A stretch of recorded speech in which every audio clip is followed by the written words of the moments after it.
ขอความนอบน้อมแด่พระรัตนตรัยอันมีพระพุทธ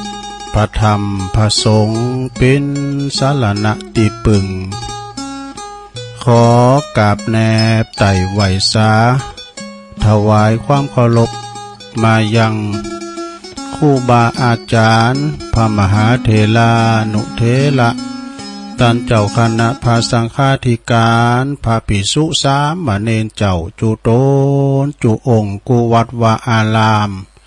พร้อมตึงสำนักที่พักสงฆ์โดยเนอ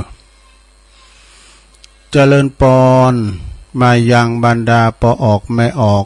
ศรัทธาตันสาธุชนนักศีลนักบุญคุณดีทั้งหลายปอหลงแม่หลงปอลุงแม่ป่าตอนบ่ายมานะบ่าย3 โมงปลายมาสักน้อยก็หมุนคืนมาฟังรายการสาลธรรมยามแรงยามบ่ายวันจันทร์นี่ก็ดำเนินรายการบริหารเวลาโดยต้นตัวแห่งอาตมาภาพเก่ากับผมตุลุงนันชัยวัฒน์นาคเสโนแห่งวัดพระธาตุดอยน้อยตำบลดอยหล่ออำเภอดอยหล่อจังหวัดเชียงใหม่ มาพบมาปะกันในยามบ่ายวันจันทร์เด้อศรัทธาญาติโยมทั้งหลายเป็นวันจันทร์วันนี้ก็วันที่28แล้วกันเนาะศรัทธา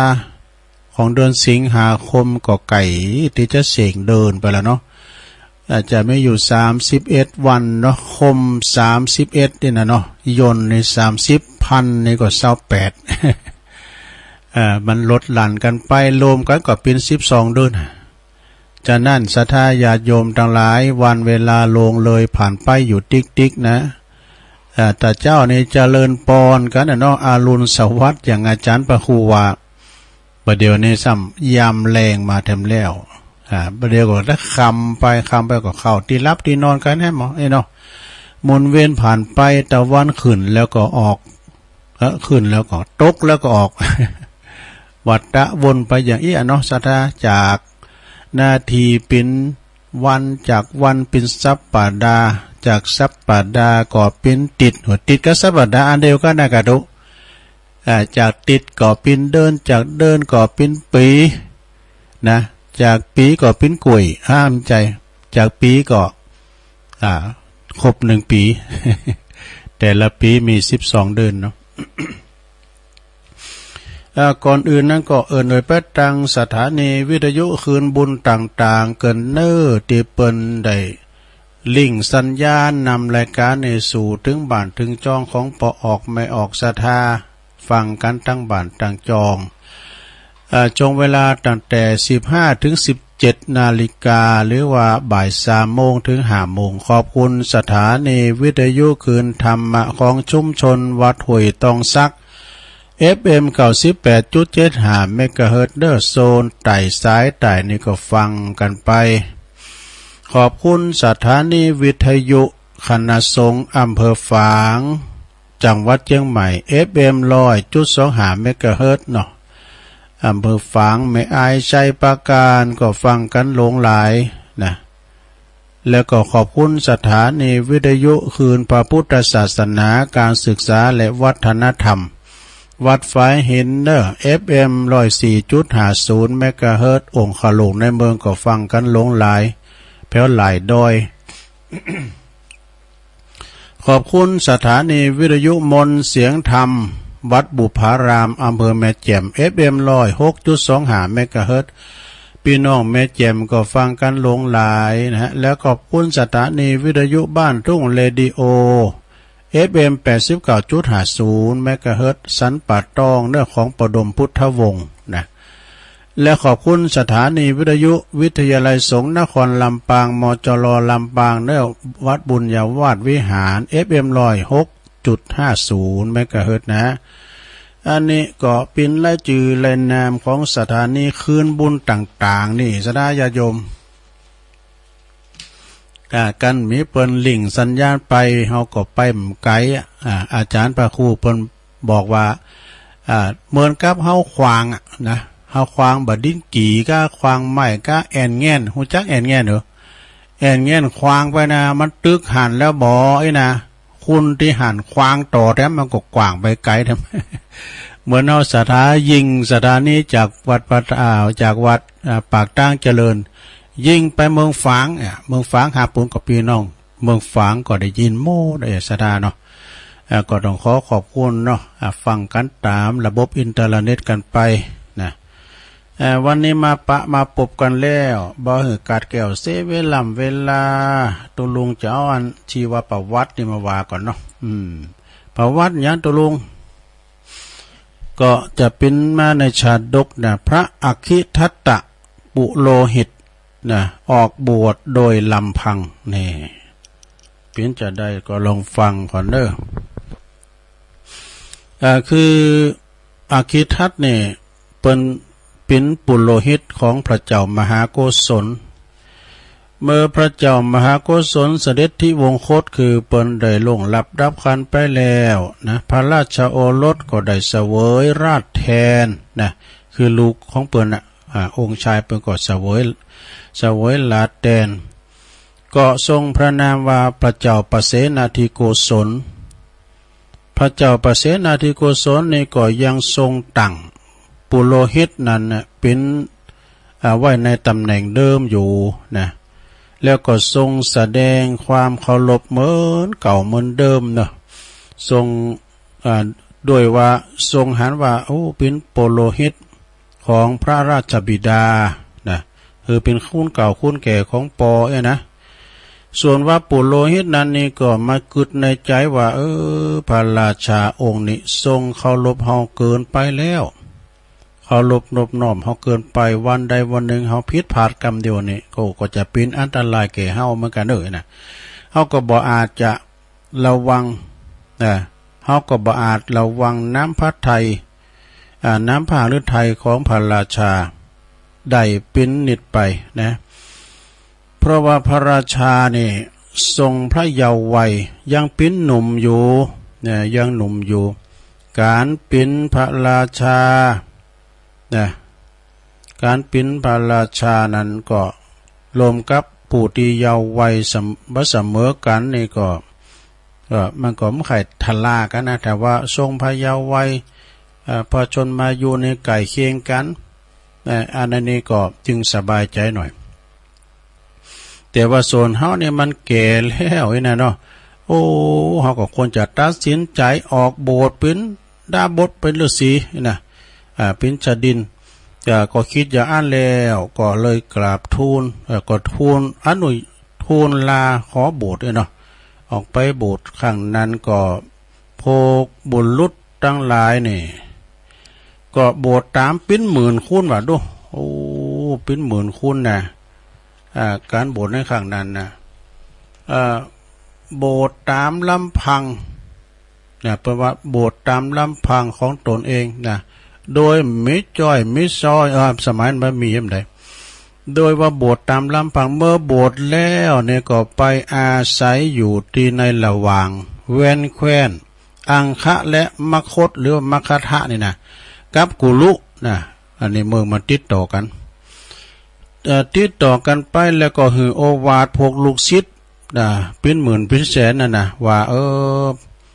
ดูก่อนตันต่างหลายลูกศิษย์ที่บนโบสถ์ด้วยเป็นหมื่นนะถ้าหากว่าผู้ใดเกิดกามวิตก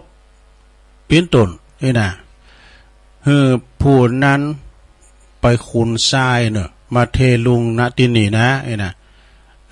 แต่ก่อนนี้พระน้อยขายโยมเปิ้นทำพิษนะตูหลวงเปิ้นจะใจดอกจะใจไปตักเอาทรายปุ่นน้ำห่วยปุ่นเอามาขี่เที่ยวเอาใส่บาตรมาวะเปิ้นลงโทษนะแล้วก็กายกองมาเห่าโลโลทำเหมือนอับอายนะเอาเนนั้นถูกลงโทษแล้วเนี่ยเนาะอันนี้ก็เหมือนกันเด้อ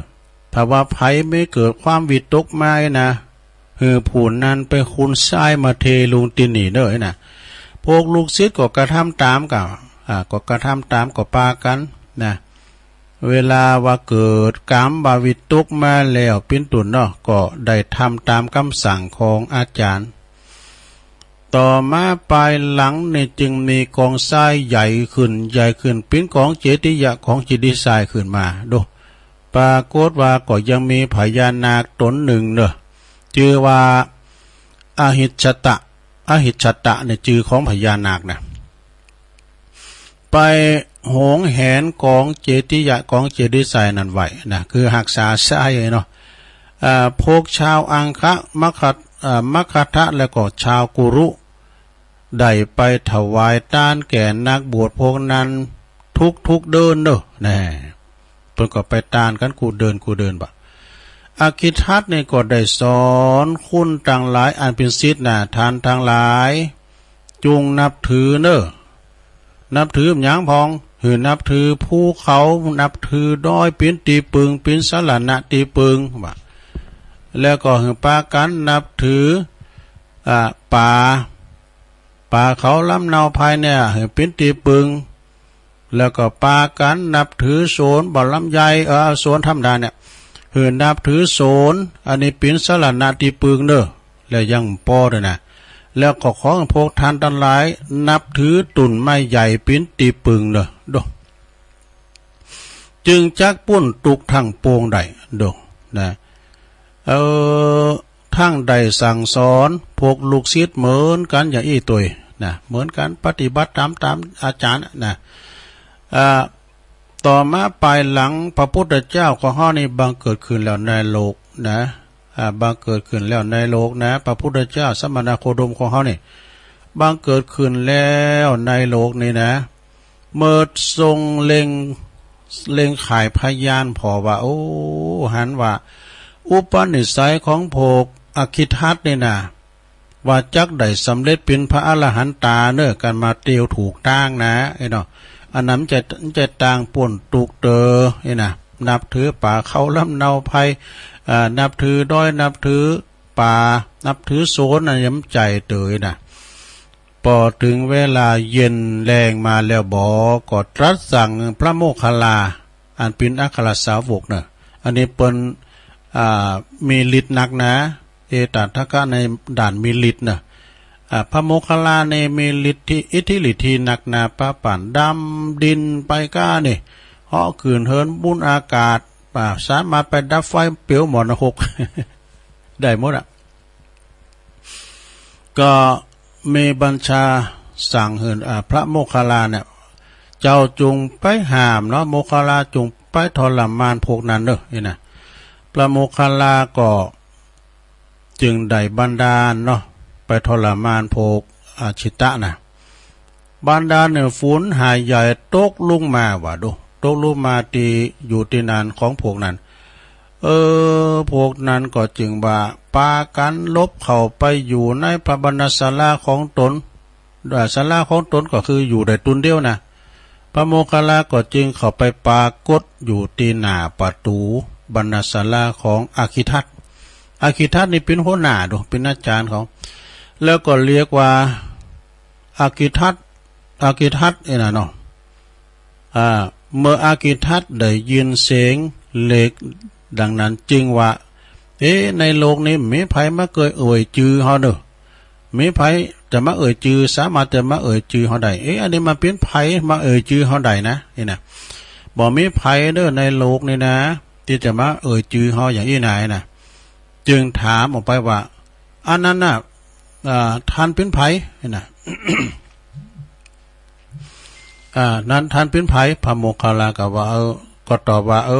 ออกมาตอบมาว่าก็เฮาเองนะตอบอาคิทัตว่าเฮาเองอาคิทัตก็จึงถามว่ามีธุระหยังเอกะมีธุระอะไรนะเฮาก็ว่ามีธุระหยังนะโมคคัลลาก็ตอบว่าเฮามาขอพักที่นี่สักคืนเด้อนะขอจะมาพักนี่สักคืนเถอะอาคิทัตก็ตอบว่าโหบ่มีที่นี่บ่มีที่พักเด้อท่านเด้อบ่มีที่พักนะเพราะว่าคุณหนึ่งก็อยู่ศาลาคุณหลังคนละหลังอยู่ไผอยู่มันเป็นศาลากรรมฐานนอนได้คนเดียวอีกประมาณนั้นน่ะ พระโมคคัลลาก็จึงว่านี่เนี่ยอาคิทัตเอ้ย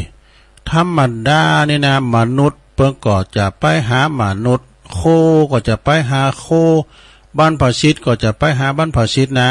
อย่าได้ปฏิเสธเฮาเลยนี่นะจูงคือเฮาพักที่นี่เตอะอาคีทักก็ถามว่าก็ท่านเป็นบรรพชิตแล้วก็ท่านเป็นบรรพชิตบ่ใจกะก็แม่นอเฮาเป็นบรรพชิตเฮาเป็นบรรพชิตอาคีทักก็จึงถามว่าท่านเป็นบรรพชิตเนี่ยมีไหนอัตบริขารของท่านมีไหนหมดมันอยู่ที่ไหนบริขารของท่านอ่ะพระโมคคัลลานก็ตอบบริขารของเฮานี่มีอยู่แต่จะถือบริขารแยกกันออกไปเป็นอย่างเด้อเที่ยวไปในที่ต่างๆนี่เฮาจะเอาไปตัวก็มันลำบากเฮาจึงเอาเก็บไว้บุญนะกะที่อยู่เฮาบุญน่ะนะ อากิทักก็จึงได้ฟังแล้วก็โคตรว่าโกรธเกตนะพระโมคคัลลาก็ว่าจงอย่าโคตรเกตเฮาเลยอาคิทัสเอ้ยจงหือที่พักแก่เฮาเถอะอาคิทัสก็ตอบว่าบ่มีที่พักเนี่ยที่พักบ่มีพระโมคคัลลาก็เลยว่าจึงบอกว่าโอ้บุญของเจดีย์ทรายหันยังไงล่ะเฮาจะไปพักที่หันนะอาคิทัสว่าโหปิ้นเลืองใหญ่เด้อบ่ได้นะปุถุพญานาคเพิ่นรักษาอยู่เองอะพญานาคเพิ่นรักษาอยู่เด้อปุถุหา2เยี่ยมได้ไข่มันครบตายง่ายพญานาคใหญ่น่ะพญานาคเปิ้นโคตรอยู่หั่นน่ะท่านจึงบอกพระโมคคัลลานจึงว่าจุงเฮาพักที่กองเจดีย์ทรายหันเตอะน่ะอาคิทัสตอบว่าบ่อาจจะหือพักได้เพราะว่ามันปิ้นเหลืองใหญ่มากนี่พระเทศละก็จึงว่าว่าจางเตอะอาคิทัสเอ้ยจุงอนุญาตถือเฮาจักไปพักวันนี้แล้วกันก็แล้วกันพักที่นี่ก็แล้วกันบุญของเจดีย์ทราย อาคิทัสก็จึงว่าถ้าอย่างอั้นท่านอยากจะลองดูก็ท่านจะฮู้กับตัวเองน่ะเอาแล้วแต่ตัวอีนะตามใจท่านพระเทศแล้วก็เดินบ่ายหน้าไปยังกองเจดีย์ทรายกันเนาะโอ้พอดีพญานาคได้แลหันพระเทศละเจ้าเดินมาโดเตียวมาแล้วก็คือว่าโหสมณะโหโลนี่มาอย่างตอนนี้มาตอนนี้กะเดี๋ยวก็ได้บ่ฮู้ว่าเฮาอยู่นี่จ้ะเฮาจักพลปิดใส่สมณะนี่หือตายละไอ้วะ พญานาคกึดแล้วก็พ่นปิดไฟออกได้กะพ่นปิดไฟไปพระเทศเจ้าเนี่ยเปิ้นมีอิทธิฤทธิ์โลพระโมคคัลลาเนี่ยก็พ่นปิดตอบพ่นปิดมันจะไฟได้พ่นปิดตอบนะปรากฏว่าปิดต่อปิดโบกกันปิดดับเบิ้ลปิด ปิดของพญานาคก็ดีปิดของพระเทศเจ้าก็ดีปุงใส่หากันกะปินควันปุตโตตลบอบโอนว่ะปินควันเนี่ยปุตโตตลอดถึงพรหมโลกดูโอ้ควันนะปุงขึ้นพระพรหมโลกว่ะควันผิดทั้งสองนั่นก็บ่ถูกพระเทศเจ้าแต่ไปถูกพญานาคฝ่ายเดียวหั่นเมื่อพญานาคทนเบาไหวแล้วอุ้ยห่อนเนื้อห่อนตัวไปหมดเลยกะ พญานาคก็เลยบันด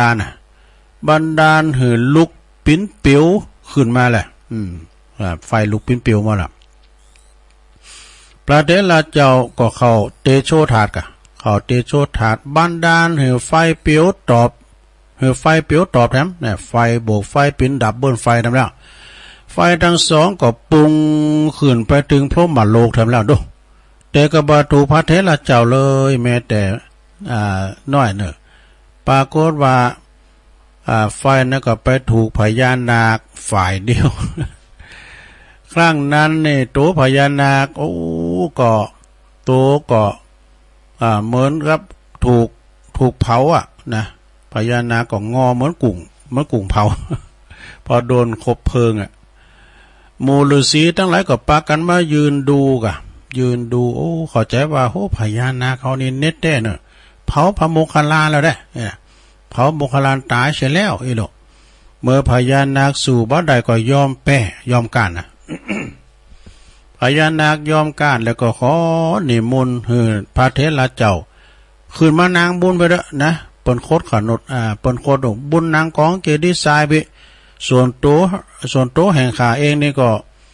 มันก็ขนดโคตรหางนะ ปันหลอบกองเจดีย์ทรายเป็นแจ้นขึ้นไปแล้วก็มาแผ่พังพานใหญ่เตากับผาศาสตร์ดูขึ้นเบื้องบนพระเถระเจ้าอยู่จนตลอดคืนอยู่ทุนตลอดคืนน่ะคือมันแผ่พังพานมองอย่างเอากึดใจพอนะลงเรารับตาพอแล้วพระเจ้านาคปกนะเหมือนพระเจ้านาคปกกะคุณที่เกิดวันเสาร์นะเป็นพระเจ้านาคปกแผ่พังพานไว้ตลอดคืนหงนะพอลุงเจ้าโพกชาดินโพกหมูฤาษีนะมันจะชาดินนะหมกฤาษีตั้งหลายก็รีบโจรกันไปพอกะไปดูก็หันว่าโอ้พระเถระเจ้านั่งอยู่บนกองชายเลยเนี่ยก็พร้อมพนมมือไหวขึ้นแล้วก็ถามว่าโอ้ท่านสมณะพญาว่าพญานาคนั้นบาเบียดเบี้ยนท่านเลยหรือนะโอ้พระเถระเจ้าก็ตอบไปว่าก็พกเธอบาหันหรือยังไงพญานาคเนี่ยเพิ่นแผ่พังพานปกป้องคุ้มครองเหมือนพระศาสตร์คุ้มโหของเฮาเนี่ยมันได้หันเนี่ยอยู่ทั้งบนเลยรู้พวกนั้นได้หันอย่าอ่านแล้วก็อัศจรรย์ใจเป็นอย่างยิ่งจึงปากันยืนล้อมกันอยู่พอไปแต่ในขณะบัดดลนั่นเองนะในขณะนั้นพระพุทธเจ้าของเฮานี่ก็เลยเสด็จมาปรากฏทันทีนี่พระเถระเจ้าก็เลยได้ลุกขึ้นยืนขึ้นมาถวายการต้อนรับถวายบังคมพวกฤาษีตั้งหลายก็จึงถามว่าโอ้ท่านผู้นี้ยังใหญ่กว่าท่านหรือ ท่านผู้นี้ยังใหญ่กว่าท่านหรือนะพระเถระเจ้าก็บอกต่อว่าท่านตั้งหลายท่านผู้นี้นะเป็นคู่ของเฮาเด้อนะเป็นปอคู่ของเฮาในเป็นลูกศิษย์ของท่านอยู่นะนะส่วนว่าพระพุทธเจ้าก็เลยได้เสด็จขึ้นไปนางบุญกองทรายเนี่ยนางบุญกองทรายพวกฤาษีก็ยิงปากันนึกอัศจรรย์ใจแถมเหมาะได้ยืนพนมมือไหวว่ายืนพนมมือไหวพระพุทธเจ้าอยู่อย่างนั้นพระพุทธเจ้าก็เลยจึงถามว่าอากิทัตพระอากิทัตถามพระอากิทัตว่านี่แน่อากิทัตเอ้ยเธอสอนพวกสาวกของพวก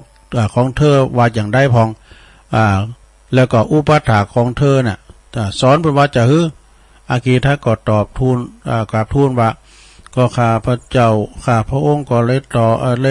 บอกเขานับถือภูเขานับถือดอยนับถือป่าไม้นับถือโซนนับถืออุทยานนับถืออันต้นไม้ใหญ่นะสิ่งเหล่านี้จะถ้ามือเฮาป่นทุกทั้งปวงใดนี่พระพุทธเจ้าก็เลยจึงตอบว่าโอ้บาถูกเนอะอากิทัตเนอะผู้ที่นับถืออย่างนี้ยังบ่ถูกบ่แม่นหอมเตอนะสิ่งเหล่านี้เป็นที่ปึงจะป่นทุกบ่ได้เนอะนะส่วนผู้ที่นับถือพระธรรมพระสงฆ์เป็นที่ปึงจึงป่นจากทุกใดทั้งโลกนี้ทั้งสิ้นได้นี่แล้วก็ทรงแสดงธรรมต่อไปเมื่อจบการแสดงพระธรรมเทศนาพวกพระฤาษี80,000นะดูโอ้หลายมีอากิทัตเป็นประธานก็ได้สำเร็จเป็นพระอรหันต์ขั้นอภิสัมพิทาแล้วก็ได้บรรพชาเป็นเอหิภิกขุทั้งสิ้นได้มาบวชสำนักของพระพุทธเจ้าพอดีวันนั้นเนี่ยเป็นวันโภกติเจ้าบ้านเจ้าเมืองทั้งหลายนะทั้ง3แคว้นนะได้นำเครื่องสักการะบูชาไปถวายพระฤาษีทั้งปวงบวชเป็นพราหมณ์หมดแล้วนะจึงเกิดว่าโอ้พราหมณ์อากิทัตของเฮาเนี่ยโอ้เนแท้ได้ปิ้นใหญ่แท้ดูไอ้ดอกหรือว่าสมณะโคดมปิ้นใหญ่จ้ะนะก่อนที่มัน2ใจ2คอหาลาคาสร้างอยู่ไผเป็นปอคูไผเป็นศิษย์นั่นเนาะแล้วก็ลุงความหันว่าต้องปิ้นอากิทัตปิ้นใหญ่แน่นอนอากิทัตนี่เป็นต้องใหญ่กว่าพระพุทธเจ้าเพราะพระสมณโคดมมหา มาหาดูพระพุทธเจ้าทรงทราบความคิดของพวกเจ้าบ้านอย่างนั้นแล้วก็จึงตรัสว่าอากิทัตเอ้ยเธอจงตัดความสงสัยเด็ดความสงสัยของพี่น้องเจ้าบ้านที่มาชุมนุมกันเถอะนะอากิทัตก็จึงทูลรับว่าข้าพเจ้าเนี่ยนะจะถ้ามือเจ้าบ้านได้หู้ซึกโตน่ะแล้วก็เหาะเนี่ยเหาะขึ้นไปได้สัก1 โจตนตาน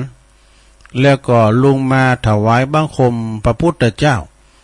แล้วก็เหาะขึ้นไปแถมได้2 โจตนตานตลอดถึง7 โจตนตานแล้วก็ลงมาถวายบังคมปิ้นข้างไปแล้วก็ประกาศว่าพระพุทธเจ้าเป็นพระบรมครูของข้าพเจ้าเฮาเป็นสาวกของพระพุทธเจ้าดังนี้นี่ เรื่องนี้มีความสำคัญอยู่ว่านะที่ปึงอันประเสริฐสุดจริงๆนั้นมีแต่พระพุทธพระธรรมพระสงฆ์เต่าอ่านเนอศรัทธาญาติโยมทั้งหลายผู้ที่เลื่อมใสนับถือว่าพระพุทธพระธรรมพระสงฆ์เป็น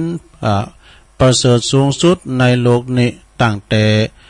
ก็ตั้งใจนับถือนะตั้งใจนับถือทั้งตั้งใจกระทำตามคำสั่งสอนจนได้สำเร็จนะจนได้สำเร็จมรรคผลนิพพานก็พ้นจากทุกข์ใดทั้งปวงใดนะแต่จะเป็นอันนับถือพระพุทธพระธรรมพระสงฆ์เป็นที่ปึงนั้นก็ต้องรู้ว่าพระพุทธพระธรรมพระสงฆ์ได้อย่างละเอียดนะกว้างขวางว่าพระพุทธเจ้าพระธรรมเจ้าพระสังฆเจ้าได้แก่ไผได้แก่ช้างดีวิเศษอย่างใด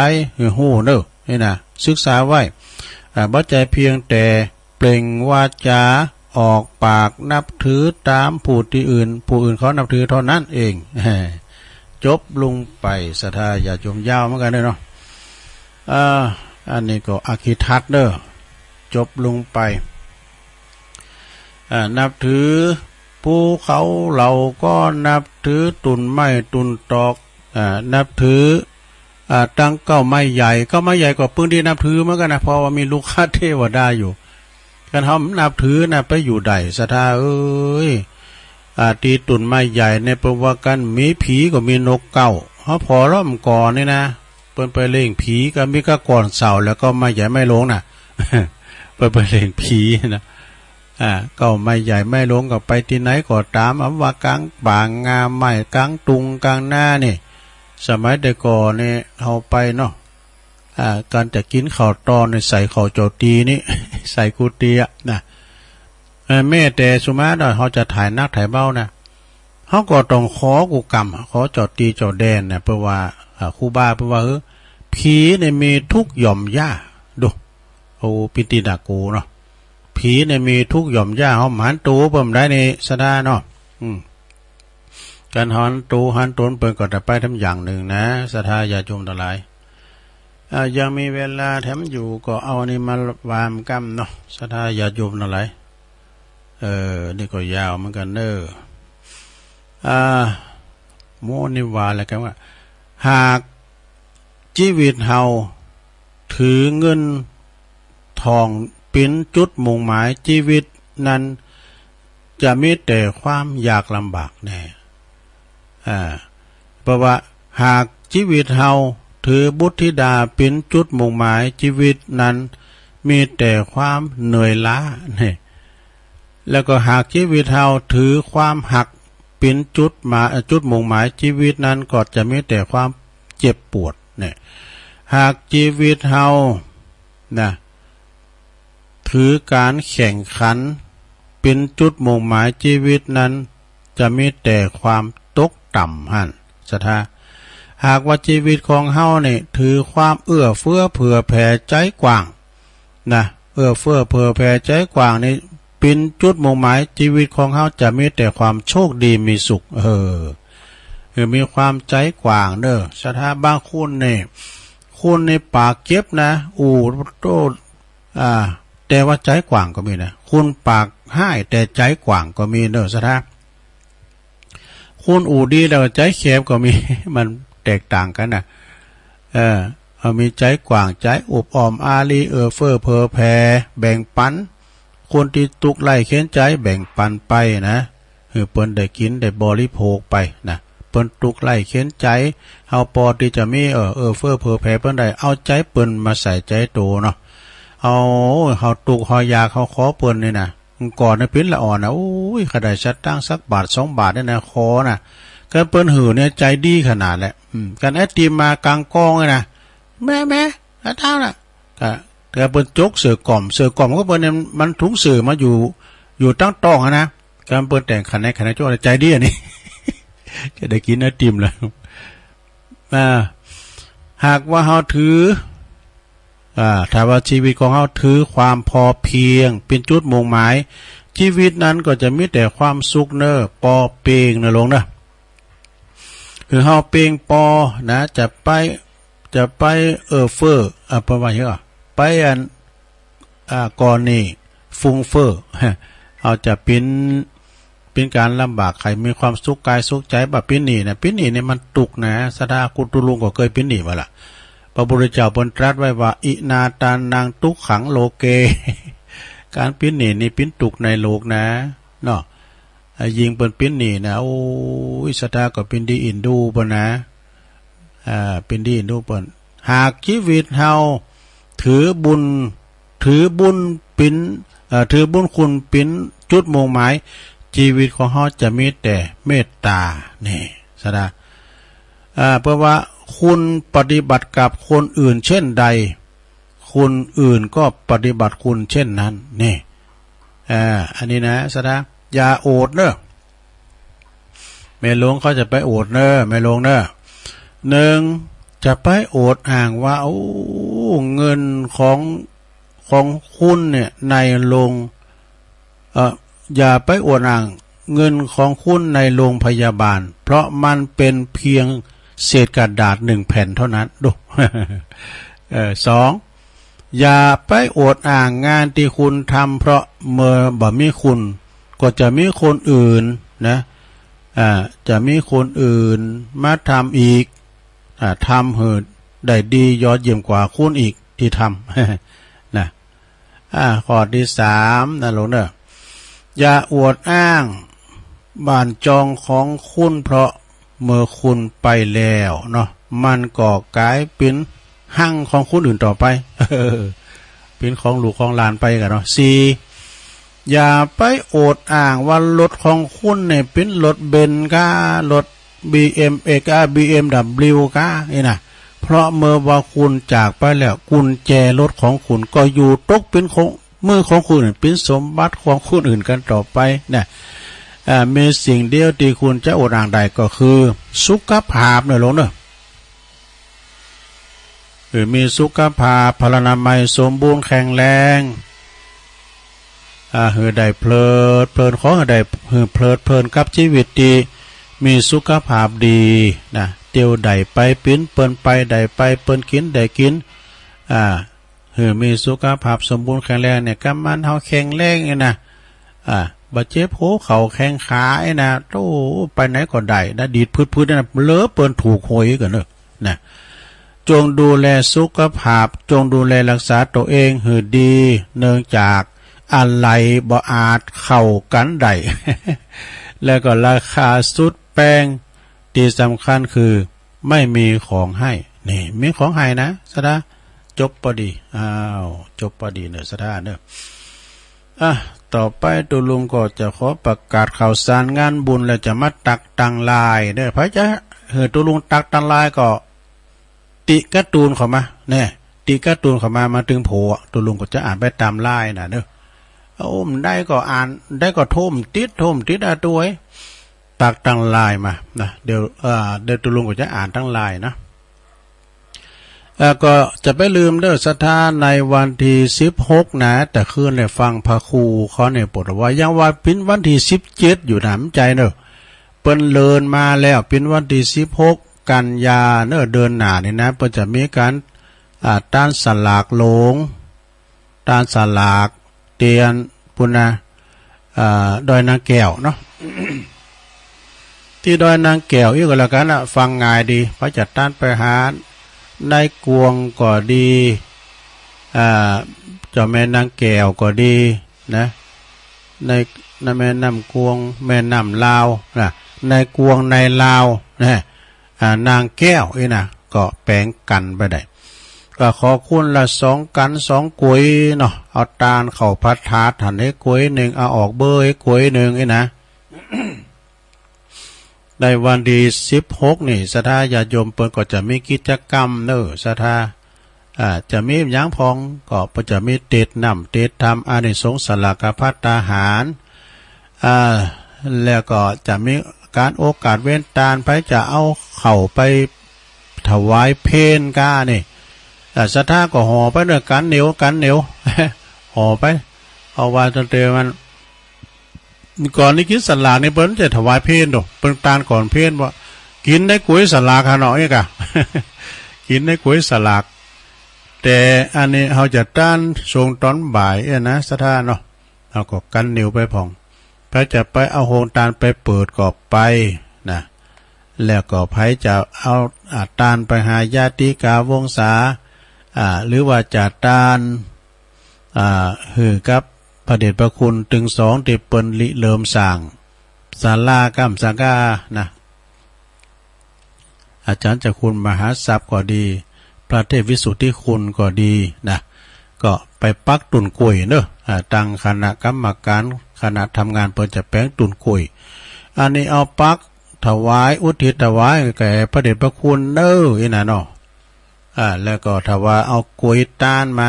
กล้วยนี่เป็นกล้วยตาลเข้าพระธาตุก็พระเจ้าหน้าที่หรือว่าเจ้าหน้าที่เพิ่นก็จะเอาแม่เขาเอาไปเกณฑ์ก่อนแล้วเพิ่นจะเก็บเข้าตีเข้าตั้งให้กะอันนี้ออกเบอร์เนี่ยก็ไปเอาเบอร์ที่คณะกรรมการง่ายดีเนาะสถาเพิ่นจะมีสินสลากกะเนาะอันนั้นก็ปากกันไปในวันที่16 กันยาเด้อ16 กันยาที่ดอยนางแก้วนะไปกินไปตานกันตึง2ตุเจ้าไม่ลอยปลายเกินเด้อซะนะตึงพระตึงเนนก็เวลาวัดตุเจ้าไม่ได้ไปก็เหินเนนไปก็ถือว่าเป็นแตนเจ้าวัดเนาะก็เดิมทีนั้นก็จะมีเป็น300บทกัน300นี่ก็บทเหลืองหามก็จะมีกระตูกระพานี้ที่มันจำกัดเลยที่มันกีดนะมันจะกว้างเนาะก็เลยลดหลั่นลงมาเหลือ100ปลายเนาะสถานเนาะพระสงฆ์องค์เนนก็เหลือ100ปลายนะสำหรับกองทุนตีตานเขาพระทัตจะเป็นกองทุนพระศรี2 เมืองก็ปัจจัยซอยเวลาว่าการน้ำกาไฟข้ามอย่างต่างๆอีเนาะอันนี้ก็แจ้งบอกให้ศรัทธาญาติโยมได้ฟังสารงานบุญก็มีหลายอยู่แต่ตัวลุงประกาศอันนี้ประกาศส่วนโล่มกันนะเขาก็จะมีทำกรรมหนึ่งก็จัดประกาศโทรไปก็ปูนวันพัดปุ่นเนอศรัทธาเนอวันพฤหัสบดีปุ่นนะจะได้ประกาศตอนเจ้าเพราะว่าเพิ่นฟังกันหลายวันนั้นก็ไปที่วัดบรรพตสถิตพี่น้องลำปางก็มากันหลายเนอพี่น้องเหล่ามนทาทิพย์ก็ไปกันหลายครูบาอาจารย์ก็ไปกันหนักเนาะตังเวียงป่าเป่าก็มาแม่จีรพันธ์เขาปูนพดเป่าปุณะเพิ่นก็มากันหลายโดยเฉพาะพี่น้องลำปางนี่แสดงความว่าเพิ่นก็มีความไข่กึดไข่สร้างห่างแปลงด้วยกันเอาตานผาป่าวันนั้นนะทักษิณานุปทานวันนั้นคุณลงคุณหลายท่านพระมหาสมชาติชาตปัญโยนะเปิ้นมาสั่งผลงานทำให้คณะสงฆ์เฮานี่เสริมความสัมพันธ์ทำไมตีกันหูจักมาคุ้นกันนะเป็นสีสันของเนียมกรรมหนึ่งเนาะศรัทธาเนาะเปิ้นก็ออกรายการกรรมสังกายน่ะมีวิทยุไปที่ไหนก็เปิดวิทยุได้ มีไล่สดกรรมสังกายนะวันนั้นก็ทีมงานของวัดไฟหินเนาะตัวปีหนุ่มเขาเปิ้นก็ไปตัวปีตะวันเขาเนี่ยนั้นถิ่นเขาปีนั้นถิ่นเขาเปิ้นถ่ายทอดให้หันด้วยเนาะมันมีผักกาดตอนเดียวในการแสดงได้งานแต่งานนะมันมีผักกาดตอนเดียวนั่นเนาะกินข้าวตอนแล้วก็ห่างเรื่องอ่ะเด้อว่างานไหนแต่วันนั้นยังแควนหน่อยเด้อที่วัดนั้นบันทำหวยน้ำขานะบทตลอดวันเนี่ยไปฟังซอเขาเนี่ย จันติพันนีปซอโมนดีขอบคุณคุณแม่การดาศรีเนตรนะฟังอยู่นะให้กำลังใจตุลุงฟังอยู่ชัดเจนหางดงฟังอยู่หางดงขอบคุณนะคุณแม่การดาเนาะแม่ครูเกษณีฟังอยู่เจ้าขึ้นฝ่ายเห็นแม่ครูก็ฟังอยู่แม่ครูเพลินพิษทิพพลึกนะสถาบันแป้นบ้านแป้นนิดอำเภอเมืองเด้อจังหวัดลำพูนปุ่นนะอันนี้คือเพราะว่านะสถาเนาะขนาดพ่อครูแม่ครูเขาปอหลวงเก่ากำนั่นเขาเปิ้นยังฟังนะสถาเนาะแสดงว่าโอ้เปิ้นก็สนใจในการเผยแผ่ธรรมเผยแผ่ธรรมจากตั้งคืนเนี่ยนะขอบคุณแม่ครูเขาเด้อพ่อครูเขาบอกกำนั่นเขาแม่แต่นายกก็ยังฟังท่านนายกเขานะคุณแม่ศิรินทิพย์บุญเลิศฟังอยู่เน้อเจ้าจากกทมโยงยุทธมณีวันฝากจากปุ่นเน้อบ้านบ่อแห้วลำปางปุ่นนะนี่พี่น้องลำปางคุณแม่เดินเพนทิมวางฟังอยู่เน้อเจ้าอันนี้อยู่น้องหานนำบ่อโลงนะขอบคุณแม่เดินเพนเด้อกลุ่มขึ้นสีขาว145คุณแม่จงดีเชื้อกันทาจากเมืองฝางขอบคุณแม่จงดีเด้อ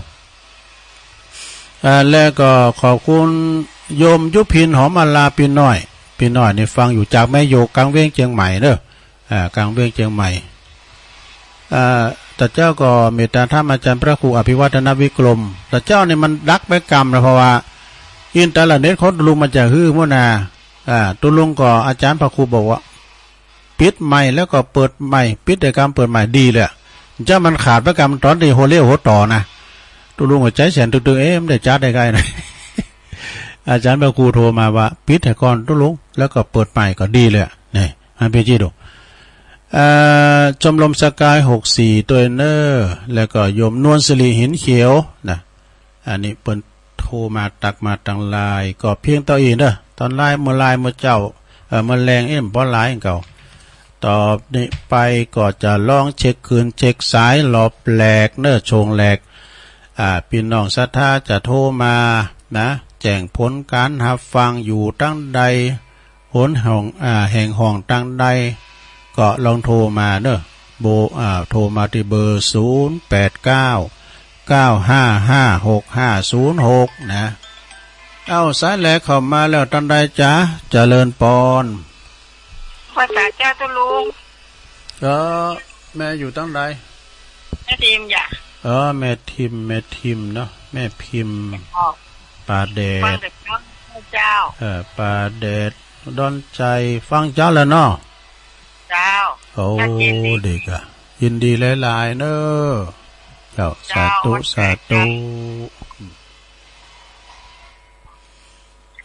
เจริญปอน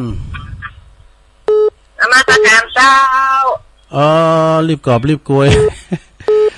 รีบคุยรีบพอรีบพายตลาดจะวายสายบัวจะเน่าไปเนี่ยผมได้ไปแล้วแม่จันสมณีจากชัดเจนเลยเนาะเจ้าชัดเจนดีน้ำบอสวาเจ้าขอบคุณทำด้วยเจ้าก็เดี๋ยวรอบ2เนาะเจ้ายินดีอนุโมทนาไม่อายมาละเจริญปอน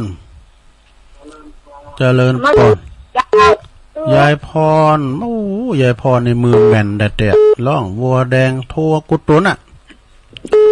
โลบล่องวัวแดงสันกำแพงเชียงใหม่ชัดเจนดีเนาะยายพรชัดเจนดีฟังไปแถมเดี๋ยวฟังธรรมแถมเนอ0899556506เจริญปอนกราบใจไว้สาครับที่ลุงยองไขวัดตะข้าเสโมครับน้องเบลเจริญพรและน้องเบลเนอขอให้เจ้าลุงมีสุขภาพแข็งแรงอายุมั่นยืนยาว100 ปีแล้วครับขอบคุณน้องเบลหลายๆขอป้อนในเฉพาะฟังขึ้นบุญญาวาสชัดเจนดีนะครับบุญญาวาสเนาะครับผมชัดเจนดีครับจะใส่ไว้สาบอะไรครับครับผมขอบคุณน้องเบลหลายๆเด้อไว้สาครับอันนี้น้องเบลเนอะคนสู้ชีวิตทำคุณหนึ่งนะน้องเบลเจริญปอนกลับไปสาตุลุงยอง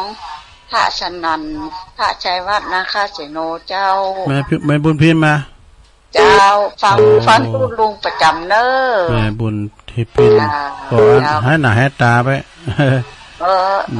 อยู่บ้านเนี่ยเจ้าไม่ได้เฝ้าคนไข้กับเจ้าฟังตู้ลุงเป็นประจำสบายเป็นกำลังใจตู้ลุงเนอะโอ้ขอบคุณแม่ละลายนะแม่เนอะเจ้าสาธุโอ้แม่บุญพิมพ์เนี่ยปนว่าโคตรเนี่ยนะเดี๋ยวเข้าเฝ้าพระเจ้าตัวตู้ลุงกับสวดมนต์ด้วยกันเนี่ยนะเจริญปอนไว้ค่ะเจ้าตู้ลุงแม่อยู่ตั้งได้รายงานตัวก่อนแม่คำปันอยู่ลำปางเจ้าแม่คำปันลำปางเนาะฟังเด้อชัดเจนดีเจ้าฟังบุญญาวาสเนาะเจ้าโอ้ดีฟังบุญญาวาสเจ้าเป็นกำลังใจให้เด้อโอ้ขอบคุณหลายๆเนี่ยแม่เด้อสบายดีกันเนาะตามอัตภาพแล้วเนาะอันปีนะเจ้าไว้สาเจ้าโมทนาสาธุสาธุ0899555650ก็โทรกันมาเด้อศรัทธายังมีเวลาสักน้อยก็เดี๋ยวตุลุงก็พักเบรกแค่กล้ามในจิบน้ำเดินไปเดินมายืดเสียนยืดสายมาปะกันหลบ2ทำกรรมเนาะถ้าไปทุ่มเต้นก็หลบ2เด้อสายแมลงมันจะห่างหน่อยนะสายแมลงนี่นะมันเหมือนเจ้าเนาะเจริญปอนจ้าว่าเจ้าตู้ลุงแม่อยู่นะฟังอยู่เด้อรายงานตัวก่อนแม่เตี้ยพระบาทเสียเจ้าแม่ยังก่อแม่เตี้ยพระบาทเสียแม่เปียแม่เปียไอ้เนาะเจ้าแม่เปียฟังกูตูนกูองเด้อทองมาตีมาได้พระบาทโคเซอร์เจ้าจะเจ้ากระตูตูเนนกระตูท่านเนนกับปตอนเจ้าเก่งกูดเลยผู้ปนมากับพระอาจารย์เน้นหลังผูกมาละวันการนะเจ้าไหว้สาเจ้าเลินปอนเลยแม่เปียเด้อสาธุแม่เปียนี่เป็นอยู่พระบาทหัวเสือก็เดียวหันดอยอินทนนท์นะกะนะดอยหัวเสือแต่ก่อนมีหนังเลิกนะทุ่งใหญ่อินทนนท์นะสมัยบริการภูนทวีภาพยนตร์เนี่ยเปิ้นใช้ในงานสอาสนจินดาเขาเนี่ยเปิ้นมาถ่ายทำเลยนะที่วัดเตียนดอยหัวงุ่มนะดอยหัวเสือเจริญปอนทำไรยกเป็นเทียนแก้วหนองยางอย่าเจ้าแม่เพียนเนาะเพียนเจ้าพ่อพานะเทียนแก้วหนองยางอยู่ตำบลน้ำเงินอำเภอเดชท่าเจ้าตุลุงแก้วหนองยางไงเนาะเจ้าแล้วก็ขุนแก้วหนองยางเจ้าอยู่อำเภอยังก็อยู่อำเภอเดชท่าเจ้าอยู่ตำบลน้ำเงินเจ้าแม่ท่าปนโดแม่เพียนเนาะพังขึ้นบุญญาวาสนะตุลุงโอ้สัตว์เจนได้ดังไปไกลได้บุญญาวาสนี่ดังไปไกลนะเนาะเจ้าถ้าเจนนี่เจ้าแม่แก่ให้ลุงเจ้าเจริญปอนเด้อสาธุเจ้าทั้งตุลุงอยู่ทั้งกุศลกูองค์เจ้าดีแล้วไว้สาเจ้าบุญญาวาสนี่ดังไกลได้กะน้องเบียวยังฮับได้นะบุญญาวาสวิหารมจลวิทยาลัยสงฆ์นครลำปางเนาะเอาให้ได้อีกกันเนาะศรัทธาเนาะกับเดียวเขาก็มาเด้ออุ่นปนบุญมาเด้อเห็นดูปะเนาะเจริญปอนพระเจ้าตุลุงแม่สมภารเจ้าฟังอยู่นะเจ้าแม่สมภัทรแม่ย่อยสันทรายเจ้าแม่จันก็มาแล้วแม่จันยานนะตัวอยู่อันสันทรายริมกวงนี่นะแต่ว่าใกล้ๆกับ5 กายเนี่ยแม่ย่อยสันทรายเนาะเจ้ายินดีนะแม่อนุโมทนาสาธุ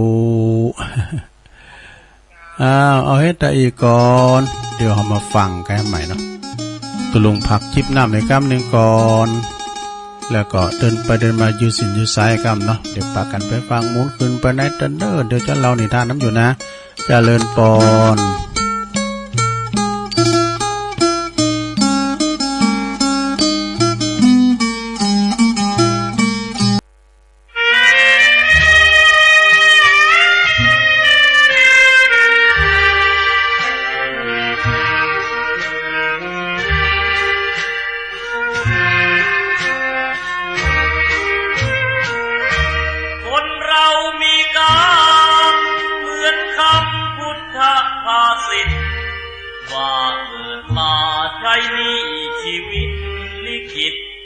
ตามบาปกรรมสร้างมาเกิดมาเป็นคนบางดีบางจนเป็นธรรมดาเหมือนเป็นสัญญาโลกเรานี้นาเปรียบโรงละครเกิดมาทุกคนไม่พ้นที่เชิงตะกอนเหลือตัวล่อนจอนที่หลับที่นอนเหมือนกันคือโลกคนเรามีกรรมต้องทำกุศลไว้บ้างเพื่อแบ่งเบาหนี้บาปตามล้างคิดสร้างแต่บุญเป็นทุนเชื่อมโยงอย่าหยิบอย่าช่วยหาทางร่ำรวยด้วยการกินโกงแม้นตายเข้าลงบาปกรรมเพราะโกงติดตามเรื่อยไปถึงเป็นเศรษฐีมั่งมีเงินทองเพียงใดหมดลมแล้วไม่อาจนำเงินไปได้เลยสักคนเวรกรรมตามทันเห็นกันด้วยตาก็บ่อยเข้าในคุกไม่ใช่น้อยไม่ค่อยจดจำในความทุกข์ทนสวรรค์ในอกและมีนรกในดวงกมลขอเตือนทุกคนว่ามีหรือจนไม่เห็นสำคัญหมดลมหายใจแล้วไปนอนเรียงเคียงกันที่ป่าช้านั้น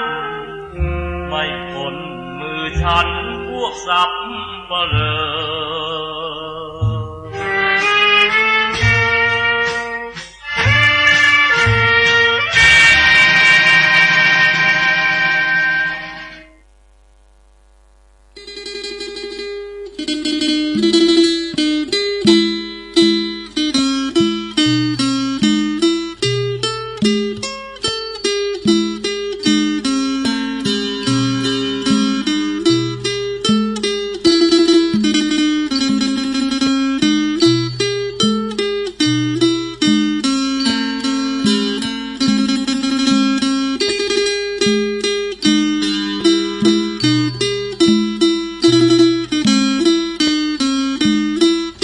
เอาแล้วศรัทธาญาติโยมต่างหลายเจริญปอนในช่วงที่สองเนาะขณะนี้ท่านต่างหลายก็กำลังหับฟังรายการสารธรรมยามแลงซึ่งก็ดำเนินรายการโดยต้นตัวแห่งอาตมาภาพเก่ากับผมตุลุงนันชัยวัฒนาคเสโนจัดรายการอยู่ที่บุญห้องทรงวัดพระธาตุดอยน้อยเน้อนะมาพบมาปะกันในวันจันทร์ตอนบ่ายตอนแรงเนาะสำหรับวันนั้นไปลำปางก็มีอีปอยแม่เขาเนาะที่บอกว่าฟังอยู่เนอะตุลุงเลยนะตุอ้าว เบิ่งก็บริจาคกับอินเทอร์เน็ตมาไม่ได้อ่านเด้อแต่อ่านวันพัดบนนาลงเด้อก็ย่ำอ่านไอ้เนาะไม่ได้อ่านเด้อนะแหลมพูนี่ได้ไปจ่ายละซ้ำละละการเน็ตแต่ละเดิน700ไปต้องขอบคุณเลยเนอะที่เปิ้นได้บริจาคมาเนาะแต่เจ้าก็ไปห้วยสะแพทย์นี่ก็อาจารย์หมอแล้วก็ตุเปเอกเนาะเปิ้นนิมนต์ไปเปิ้นตานศาลาคาเด้อโหงามศาลาคาเปิ้นตานวันนี้เนาะก็ตั้งแม่ยายแดงเนาะยายแดงเขาประกอบไปก็คอยประกาศถึงเปิ้นนำกำนะสาธุแล้วก็วันนี้ก็จะไม่ขอคิดอยู่เนอะสาธุเนาะ มีขอคิดแต่ว่าถ้าเรานี่ทานก็จะเต้นอันนี้ขอคิดนี่ตั้งไว้แล้วนะแต่มันจบเจ้าก็จะได้เรานี่ทานแถมแล้วก็จะมีข่าวประกาศประชาสัมพันธ์แถมหน่อยนึงนะทำงานในวัดพุทธนิมิตรเนอะวัดหลวงปู่ครูบามาหลวงปู่ครูบามาหรือว่าในเมตตาบารมีธรรมท่านพระครูหลวงพ่อท่านพระครูอินทยานรังสี เปิ้นปิ้นตีปรึกษาเจ้าคณะอำเภอจอมตองนี่เปิ้นก็จะมีงานเด้อวันที่22นะ22กันยาเจริญอายุวัฒนมงคลเปิ้นว่าจะมีการเจริญพระพุทธมนต์สืบชะตาหลงแล้วก็จะมีการแสดงมุทิตาจิตเนอร์ที่วัดพุทธนิมิตนะวัดพุทธนิมิตตำบลศพเตี้ยอำเภอจอมตองนะคือเขาจะมีการคณะศิษย์ลูกศิษย์ลูกหาตลอดถึงครูบาอาจารย์ตลอดถึงศรัทธาญาติโยมเพิ่นจะมีการทำบุญอายุวัฒนมงคล7 รอบ84 ปีเนอะศรัทธาเนอะในเมตตาบารมีธรรมหลวงปู่พระครูอินทยานรังสีและก็จะร้องสมณศักดิ์พัดยศพระครูสัญญาบัตรที่ปรึกษาเจ้าคณะอำเภอชั้นพิเศษด้วยนะจันพิเศษด้วยเนอที่วัดพุทธนิมิตนะวันศุกร์ที่22ควรกันเด้อเดินหน้าเพิ่นอยู่นะสระก็เลยประกาศถึงคณะศรัทธาญาติโยมโยหิมอยู่ไกลก็ดีนะลูกศิษย์ลูกหาในเมตตาธรรมหลวงพ่อไปรวมแสดงมุทิตาจิตกันเนอะหลวงพ่อเปิ้นจัดใหญ่หน่อยนะเพราะว่า7 รอบนะหลวงพ่อก็มีพละกำลังแข็งแรงนะในระหว่างที่เปิ้นปิ้นเจ้าคณะอำเภอดำรงตำแหน่งนี่เปิ้นไปหมดนะขึ้นดอยลอยหอยไปทางบนเขาบนดอยพุทธศรีคีรีกันนี่ที่อื่นที่กันในความปกครองของเปิ้นนะเพราะว่าเปิ้นปิ้นเจ้าคณะผู้ปกครองแต่ก่อนนี่ปกครองแปลว่านะจอมต้องดอยหล่อนี่แม่นบ่กะนะอำเภอดอยหล่อนี่กับจอมต้องนี่ปิ้นอันเดียวกันแต่เปิ้นแยกดอยหล่อทำได้นะแต่ก่อนนี่ปิ้นอำเภอเดียวก็คือจอมทองแยกมาเนาะจากนั้นก็จะไปลืมเด้อตีวัดพุทธนิมิตนะเปิ้นมีโรงเรียนประจำอันตัวนะสถาพาเนนี่ไปเรียนจบผ่านนะหลายรุ่นกะตุลุงก็เคยไปแล้วไปช่วยเพิ่นนะไปช่วยงานเพิ่นพระจะเอาโฮงตาลไปเปิดก่อดีพระจะไปแสดงมุทิตาจิตจะไปหับสังก็เจิญกันได้เด้อวันที่22มื้อกันนะเกมเนยเกมโตกันเอาละศรัทธาญาติโยมตอนนี้ไปก็เฮามาฟังข้อคิดสักกรรมกันเด้อข้อคิดตั้งธรรมนะตั้งไว้แล้วเนาะเมื่อว่ามาปบมาปะกันแล้วก็จะเอาข้อคิดมาฝากนะศรัทธาน้อมนำเอาเรื่องบุญเรื่องกุศลนะเรื่องชีวิตของเฮาตีกันวิถีชีวิตกันถึงวันเฮาอยู่กันโดยบุญมาโดยทุนมาโดยบุญอยู่โดยทุนนี่นะเพิ่นตันกล่าวไว้ว่าชีวิตของเฮานี่จะสมบูรณ์ได้ก็ต้องประกอบไปด้วยดี3 อย่างนี่ดี3 อย่างมีหยังบ้างคือว่า1มาดีแบบมีบุญนี่อันนี้นะข้อที่1นะลงเด้อข้อที่2อยู่ดีแบบมีคุณนี่แล้วก็ข้อที่3ไปดีแบบมีทุนอันนี้เป็นธรรมะภาคคำเลยเนาะศรัทธาเนาะเอามาอุจาปาศัยให้ศรัทธาได้ฟังกันบ่ได้เนาะนะก็มีอธิบายดังต่อไปนี้เนาะนะเปิ้นก็ว่าถ้าว่าเฮามาดีแบบมีบุญนั้นก็คือมาดีแบบมีบุญหนุนนำส่ง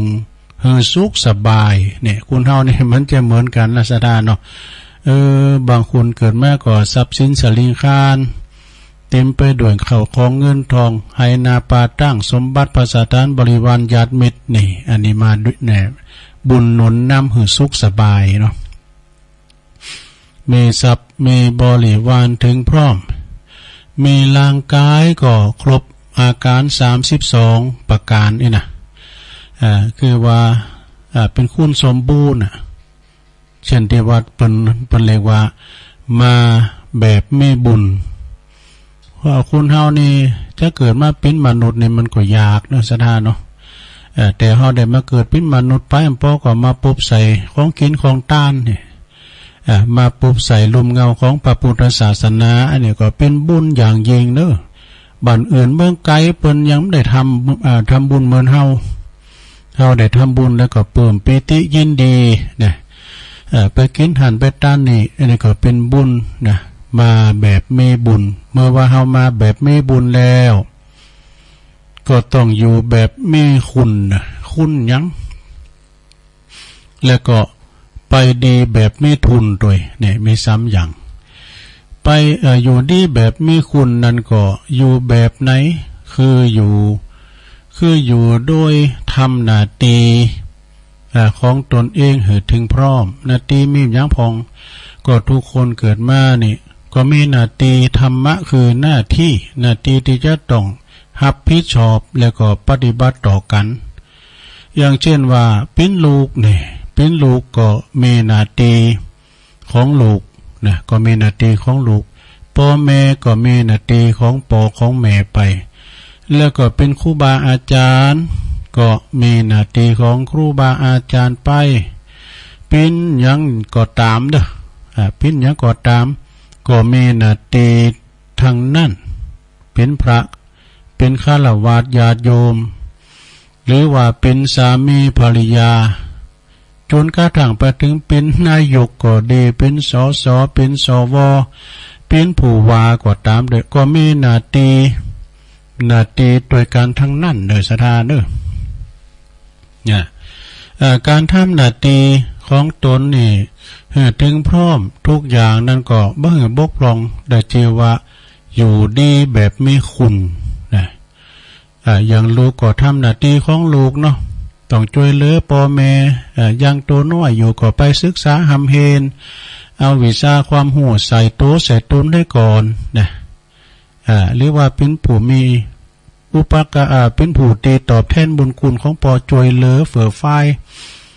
ของปอข้อแม่อยู่ถอยฟังกรรมบ่ลึกบ่นะเปิ้นว่าอยู่เปิ้นว่าไปอันนี้ก็คือเป็นการทำหน้าที่ของลูกเนาะได้ตอบแทนบุญคุณของปอของแม่พ่อแม่ก็มีหน้าที่ดูแลลูกนะดูแลแนะนำสั่งสอนลูกอยู่ลูกเป็นคนดีเป็นคนดีศึกษาหำเฮนถึงจุดหมายปลายทางเนาะสั่งสอนลูกบ่หืออันขอบคุณพานก้าเนี่ยถึงสอนไปหมดนั่นแล้วก็ครูบาอาจารย์ก็ทำหน้าที่การศึกษาแล้วก็อบรมสั่งสอนลูกศิษย์ลูกหาอีนะแล้วก็พระเจ้าพระสงฆ์ก็มีหน้าที่เผยแผ่ธรรมะนี่เนาะเผยแผ่ธรรมะไปเดี๋ยวนี้เขาเผยแผ่กันได้หลายต่างเนาะ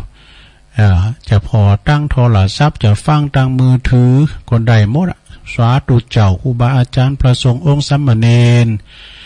เปิ้นก็เผยแผ่สัจธรรมคำสอนขององค์พระสัมมาสัมพุทธเจ้าเนาะสู่ท่านผู้ฟังที่อยู่ตั้งบ้านตั้งย่องนี่กะ อันนี้คือหน้าที่พระที่จะต้องเผยแผ่ธรรมะเนาะแล้วก็หน้าที่ของสามีภรรยาก็ทำหน้าที่เลี้ยงครอบครัวนะบ้านนอกคู่นอกใจคู่ครองนะแม่ว่าเป็นนายกก็ดีสวเป็นผู้ว่าก็มีหน้าที่คือบริหารชุมชนบริหารประเทศชาติการกรุงรุ่งเรืองเจริญรุ่งเรืองนะแล้วก็ผู้ที่ทำหน้าที่ของตนให้บริสุทธิ์บริบูรณ์ให้ถูกให้ต้องบ่ขาดตกบกพร่องแต่อย่างใดนั้นก็ยอมได้ชื่อว่าเป็นผู้ที่อยู่ดีแบบมีคุณนะเป็นผู้ที่อยู่ดีแบบมีคุณคือคุณอย่างคือคุณคือดีแบบมีคุณก็คือคุณงามความดีนั่นเองเนาะศรัทธาเนาะ เมื่อมาดีแบบมีบุญแล้วต่อไปหรออย่างอยู่ดีแบบมีคุณแล้วเพื่อชีวิตสมบูรณ์ยิ่งขึ้นเวลาไปก็ต้องไปแบบมีทุนนะทุนการศึกษาก็ตกลงใจทุนในที่นี้ก็หมายถึงทุนคือบุญกุศลเนี่ยบุญกุศลเนี่ยความคือว่ามันบ่แน่นอนเนาะความตายเป็นสิ่งตีบ่แน่นอนเป็นของตีบ่มีนิมิตบ่มีการบอกลวงหน้านะจะตายเมื่อใดก็ได้ฉะนั้นเฮาจึงสมควรตระเตรียม ตัวตายไว้เนี่ยสุมาในลงเด้อเปิ้นว่ากะเกมตัวตายไว้พร้อมก่อนที่ความตายเปิ้นจะมาถึงเฮานะมรณะภัยเนี่ยนะมันจะมาเมื่อใดมันจะมาต่อยตูห้อมใดโหนี่เนาะอันว่าความตายเนี่ยเปิ้นเลยว่านะห้อมโหใดนะมันจะมาเมื่อใดบ่ฮู้ความตายว่าชีวิตนี่นะบางคนเนี่ยก็ลุ่มม้อนนอนเสือมาเป็นแลมปีแลมเดินก็ยั่งปิ้นยังบางคนก็เตี้ยวอยู่พื้นเยอะการอย่างฟ้าผ่าจะไปงอบแงบกำเดียวก็มีนะเนาะอันนี้มันบ้านแหน่เนาะจาติจาลาพยาติโมรณะเนี่ยนะเตวตูตังหาเนี่ยมันจะมาเฮาโมไดมฮู้แต่ว่าเพิ่นว่าเกมโตก่อนตายเกมกายก่อนแต่งเกมน้ำก่อนแล้งเกมแบ่งก่อนเดินต่างอันนี้ก็อธิบายในหมกมาลายโพดเนี่ยเนาะโดยที่ว่าเฮาบ่เพิกเฉยต่อการทำหน้าที่ดุจผู้ที่จะเดินทางไกลนี่เฮาจะเที่ยวทางไกลจัดเตรียมเสบียงอาหารพร้อมแล้วเนาะก็พร้อมที่จะออกเดินทางได้ตลอดเวลานะบ่ภาวะพะวงกับสิ่งอันหนึ่งอันใดอันนั้นอันนี้อีกแล้วนะเฮาเกมพร้อมละนะบอกลูกบอกหลานนะอีแม่ดื่มปิ้นโหมยังและอันใดก็ได้ทำหมดแล้วจอฟ้าก็ได้รับยอดชัดก็ได้รับด้านผ่าป่ากะทินสั่งพระธาตุเจดีย์ก็หับหมดละแม่ตังไปเนี่ยสวรรค์นี่นะเนาะอันนี้เป็นเกมโตก่อนตายนะการที่ไปสู่ปรโลกเบื้องหน้านั้นนี่ก็เปรียบได้กับการเดินทางไกลสดาเขาจะเที่ยวทางไกลต้องมีพลังมีเปียปะเลวายังกะปาไทยังปาไทยังแปลว่าเข่าหอเฮาเนี่ยก็เฮาอย่าไปแพะเนาะน้องเนาะไปแพะไปป่าไปเถินนี่นะก็แล้วว่าเฮาห่อเข่าไปตุ้ยนะเอาไปหาเฮ็ดดีกว่าดีเลยนะแต่เจ้าหมูห่อไปหมดแล้วเฮาห่อเข่าถึงขับตอนมาแล้วเฮาได้กินเข่าเนาะเขาตอนไผเขาตอนมันเรียกว่าเปิ้นว่าเสาะหาห่อเข่าปาไทยังของไผของมันไปก็คือการทำบุญนั่นแหละนะเปิ้นว่าต้องเตรียมเสบียงไว้ให้พร้อมเสบียงในที่นี้ก็คือการคือบุญกุศลการมีการหืดตานเนี่ยตานรักษาศีลแล้วก็เจริญเมตตาภาวนาอย่างนี้เป็นต้นนะผู้ที่ยังบุญได้ทำบุญกุศลให้ถึงพร้อมแล้วนะเมื่อลาหลับดับขันไปสู่ปรโลกไปหน้ายอมได้ชื่อว่าไปดีแบบมีทุนเนอะ ไปดีแบบมีทุนนะท่านทั้งหลายท่านผู้ฟังพอออกไม่ออกศรัทธาทั้งหลายชีวิตของสัมพสัตนี่นะยอมไหลเลื่อนเคลื่อนไหวไปสู่ปากทางแห่งความตายนะโดยเสมอภาคกันโดยเสมอภาคกันหมดมันจะว่าตันเศรษฐีนี่มีเงินเป็นร้อยล้านพันล้านอันขอทิศสินบุญพยามักคุลาดก่อนมันก็เอาเนาะขาเนี่ยขอชื่อจีบแฮมปีนึงเด้อนะแฮมปีนึงเกินปีหน้าก็มาเอาหน่อยนะพัดผ่อนไม่เกินเด้อเอาไปเห็นล้านหนึ่งไปให้เนาะพยามักคุลาดมันก็บ่เอาเนาะมันกำหนดเปิ้นนี่มันเป็นนั่นศักดิ์สิทธิ์แต่กำหนดความตึกนะเฮายืมลางเพิ่นมาดอกยืมลางพญามัจจุราชมันหมดสัญญาไปก็มาโตยเอาคืนเพิ่นไปแล้วเนาะบ่มีไผที่จะหลอดป่นไปดังที่เฮาได้ประจักษ์กันเฮาหันเปิ้นตายกันถึงวันเนี่ยเนาะสดาเนาะฉะนั้นนี่จงรีบขนขวายเสาะหาห่อเข่านะทำหน้าที่มันสร้างบุญก่อกุศลไว้หือนักนะลงเด้อเนาะคุณจะดีจะจัวนั่นก็หาใจอยู่ที่ชาติกำเนิดต้นตระกูลไม่เนี่ยเปิ้นว่านะคุณแต่ว่าคุณจะดีจะเลวนั้นเปิ้นว่าอยู่ที่การกระทำของเฮาเนี่ยนะอยู่ที่การกระทำกรรมเท่านั้นนี่กรรมคือการกระทำเนี่ยที่จะจำแนกสัตว์หือดีหือเลวสัตว์โลกต่างหลายเนี่ยทั้งมวลยอมเป็นไปตามกรรมของตนที่ทำไว้เนี่ยกำเนิดของคุณนี่บ่สำคัญนะสำคัญที่เกิดมาแล้วเฮ เราจะทำเราจะได้เราจะดีได้นักแค่ไหนเต่าใดจะทำดีได้นักแต่คนไหนเท่าใดเกิดมาเป็นคุณนี่เป็นทุนเดิมอยู่แล้วเนาะแล้วเกิดมาปุ๊บเนี่ยเราจะแปลงคุณตั้งไปต่างหน้าหรือไม่เนาะคือการทำบุญกุศลจะสว่างมาหรือว่าจะมืดไปกันเนาะบ้านพองมันมีหลายอย่างเนาะสว่างมาแล้วก็สว่างไปมืดมาแล้วสว่างไปสว่างมาสว่างไปบางพองสว่างมามืดไปก็มีเนาะสถานเนาะเนี่ยสว่างมาสว่างไปแล้วก็จะเกิดจะมีบุญหรือหรือไม่บัดสำคัญน่ะแต่เกิดมาแล้วต้องอยู่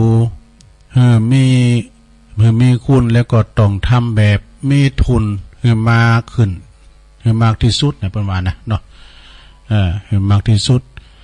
แล้วก็ทำความดี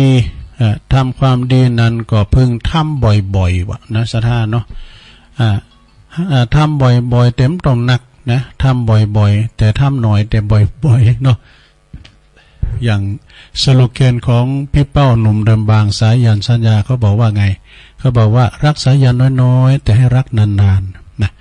แม่จะเป็นความเล็กน้อยนะดีเล็กๆน้อยๆก็ตามเนี่ยหากว่าเขาทำบ่อยๆทำมันทำเรื่องบุญนั้นก็จะหนักขึ้นเลยไป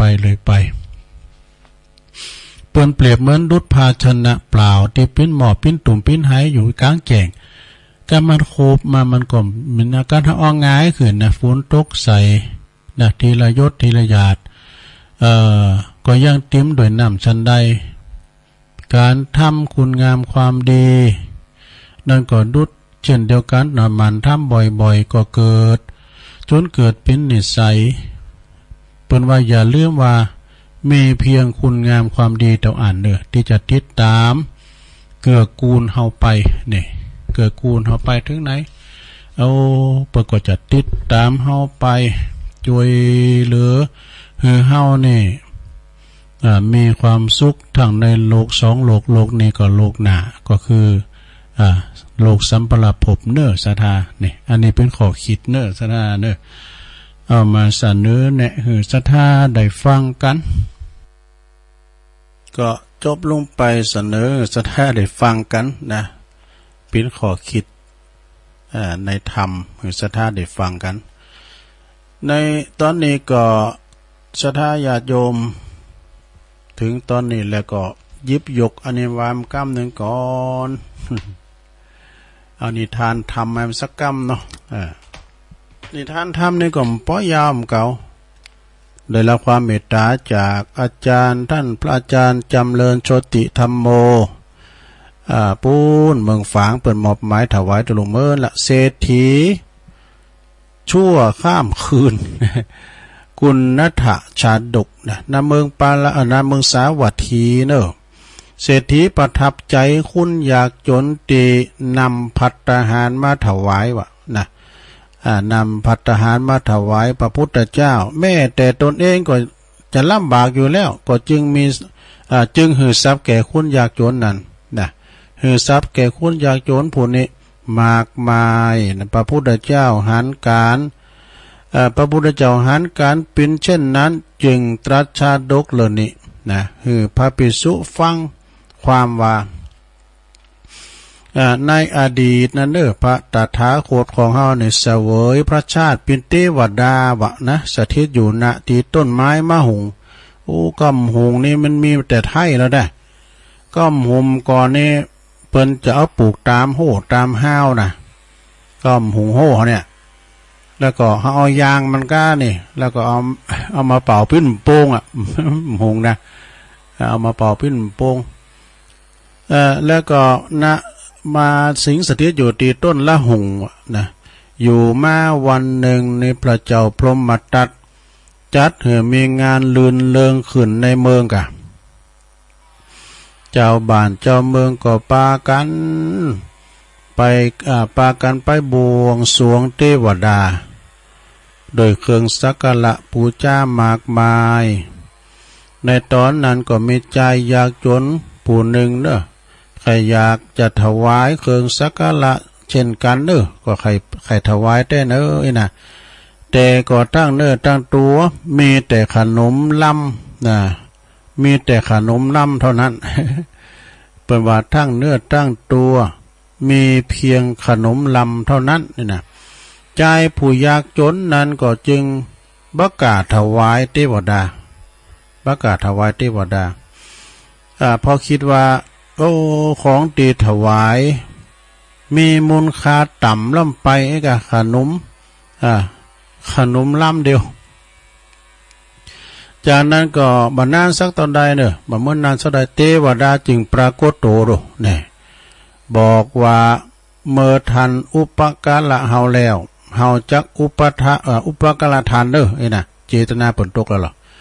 เทวดาจึงเหือใจผู้ยากไล่เข็นใจผู้นั้นนำเครื่องสักการะไปกราบนะทูลพระราชาพระราชาจึงมอบตำแหน่งเศรษฐีดูพระราชาจึงมอบตำแหน่งเศรษฐีหือบุรุษผู้นี้หือจงหือร่ำรวยที่สุดว่ะอีดูในกาลต่อมาคนยากจนครั้งนั้นก็คือ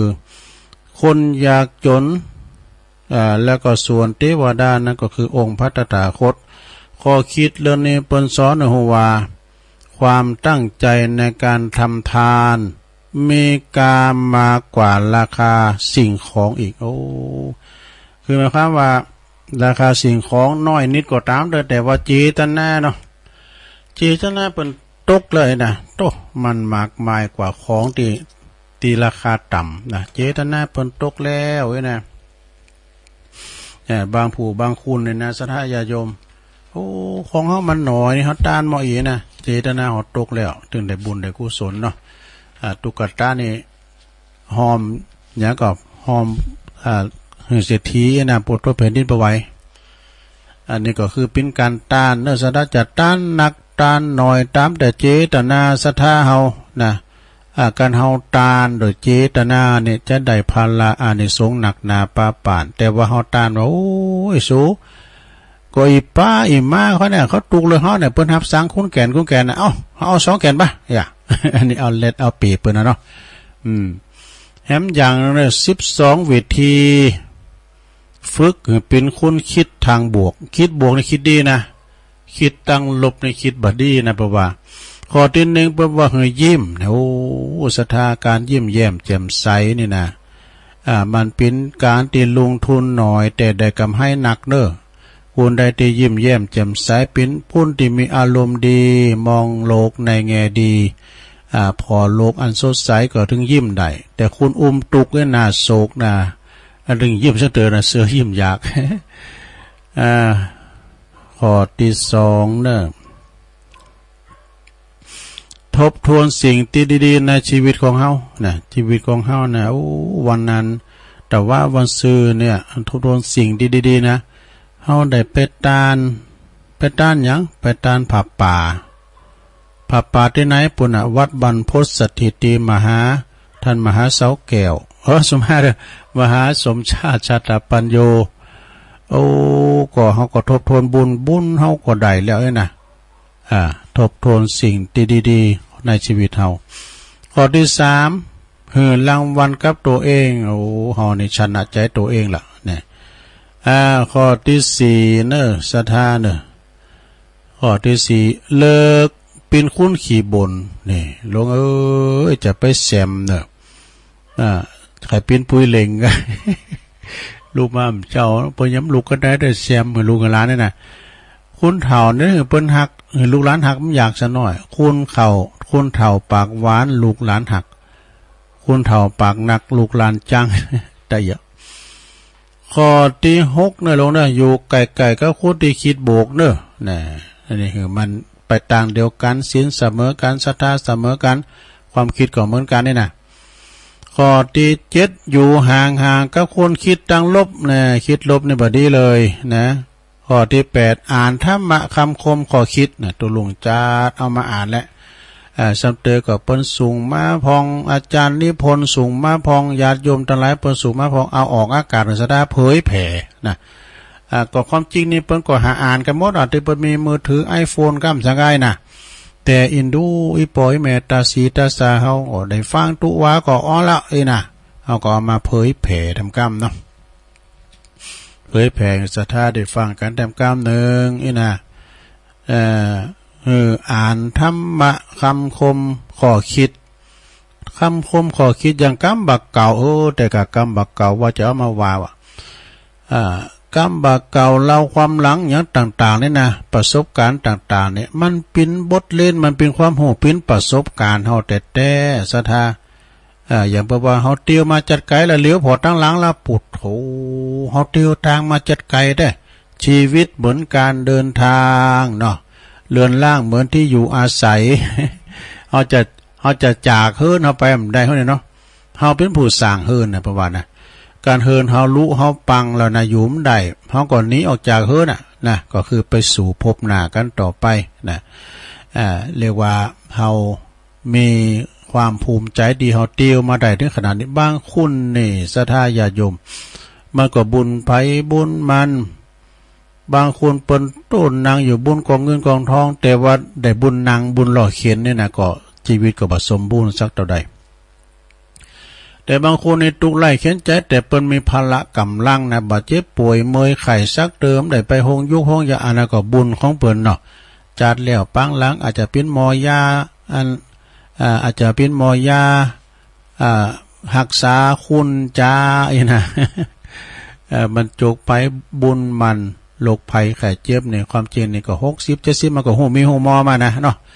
นี่ก็เหมือนกันนะฟังหามันได้นะจะมาเตอะนะเขามันเตียวได้นี่ก็พอดี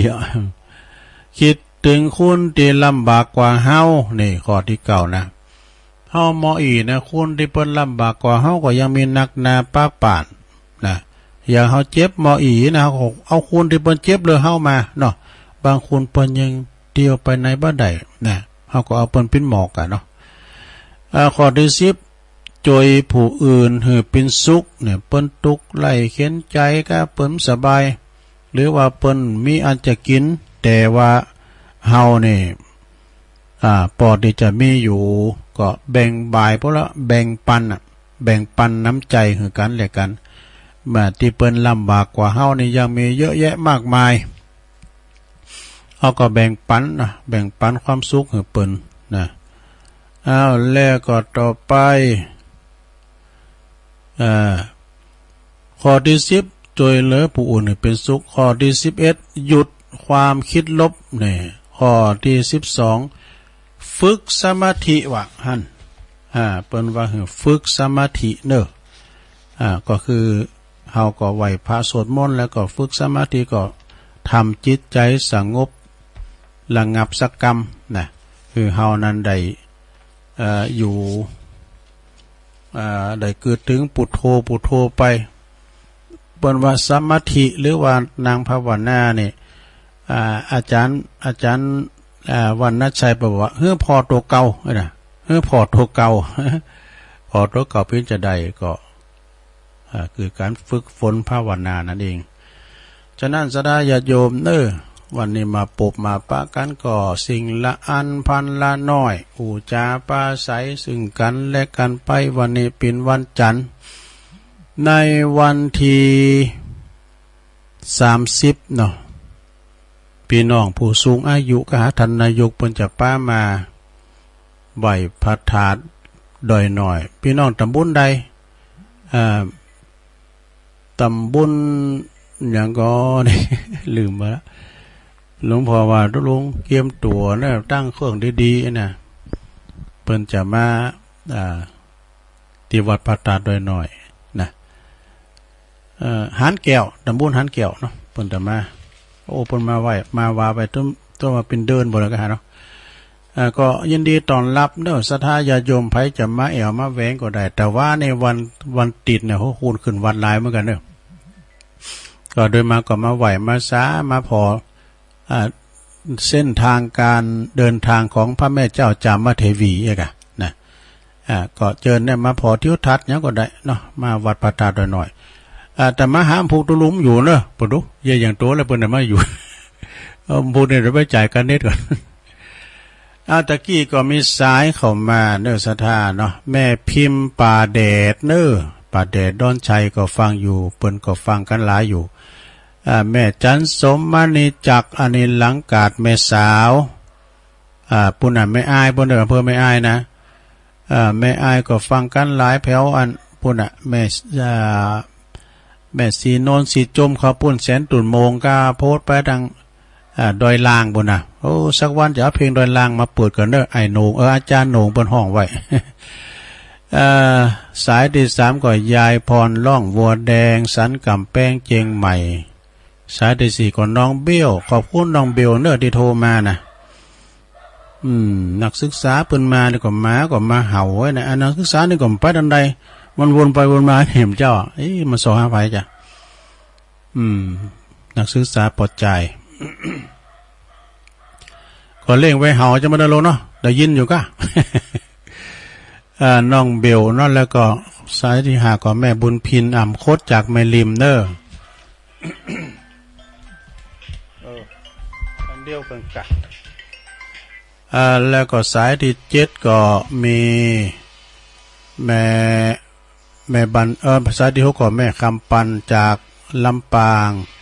สายที่เจ็ดก็แม่เป๋นะแม่เปี้ยพระบาทโหเซอเด้อปุดสายจอมต้องบุนะฟังอยู่โดนแม่เพียนสายที่แปดแม่เพียนแก้วหนองยางกันเนาะแม่ทะแล้วก็สายที่เก่าก็แม่สมผัดแม่ย่อยสันทรายนะขอบคุณหลายๆเนอะที่โทรมาชงแหลกตอนนี้จะอันตักตังลายกันเนอะตักตังลายรอบสองมีลายกันเนาะสายแบบวันนี้ก็คุณก่อมป้อลายสักตัวใดมีตังลายแล้วนะจินพานีแม่ชีจินพานีอู่ทองแม่ชีเป็นก็โทรมาก็ตักอะไรมาเจ้าตุลุงเจริญปอนเจ้าแม่ซุกมันลำปางเด้อลำปางเจ้าแม่ซุกเจ้าบ้านดอนตันเนาะเจ้ามันนั่นไปวัดอันดอนตันลำปางแต่เขาปาไปวัดมันพอที่พอหาตุลุงกะหลายตนได้เป็นตนได้โม่เจ้าอันตุลุงหันแรกก็นั่นน่ะมันหูจักมันคุณลายได้แม่เขาพาไปพอหัดดูแต่กระตุลุงว่าป้ากับดูมันพดชทิศเลยนะอะไรแบบตนได้เป็นตนได้ที่หย่อมพวกนี้เลยมันจะทำผ้าจานสมศักดิ์ก็มันจะยุ่งไปมีเนาะทุกเจ้าก็ร้ายเนาะก็คุณร้ายอยู่คุณก็จะร้ายเจ้าคุณก็ร้ายอยู่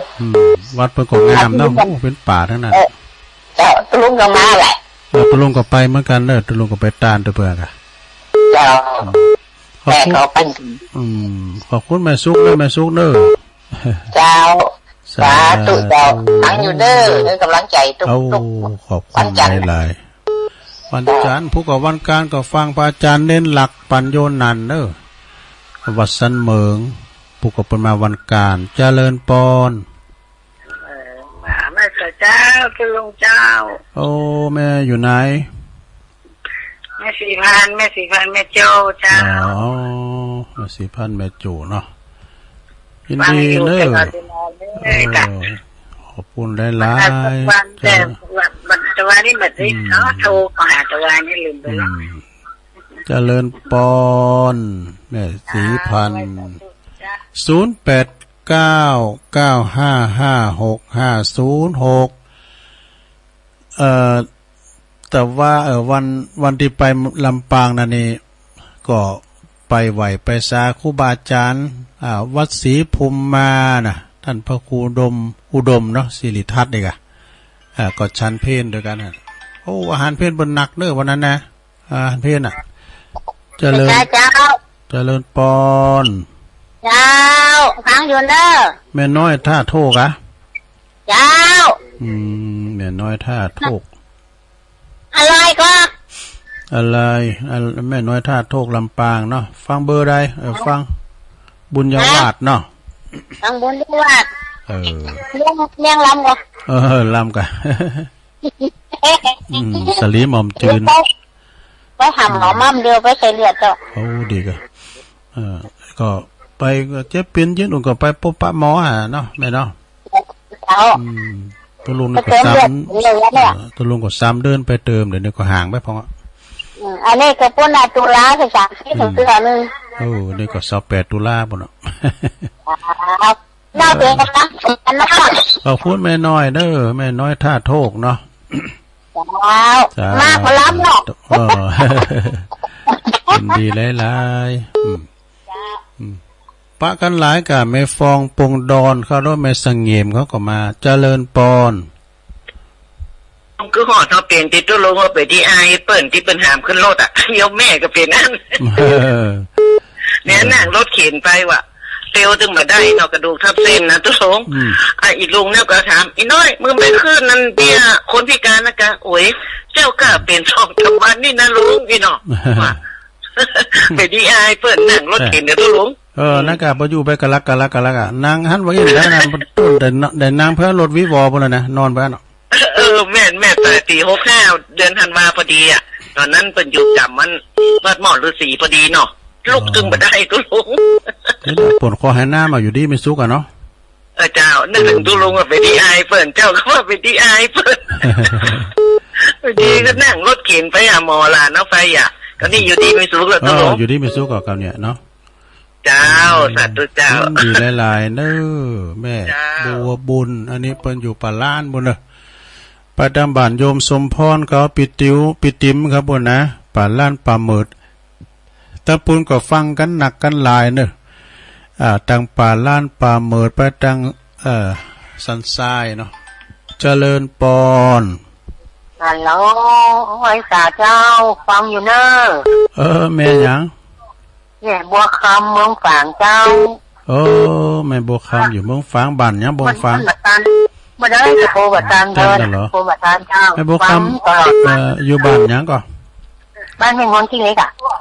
แมงงอนเนาะเจ้าแมงงอนขี้เล็กไม่ฟังเจ้าแล้วเนาะชัดเจนเลยเนาะเจ้า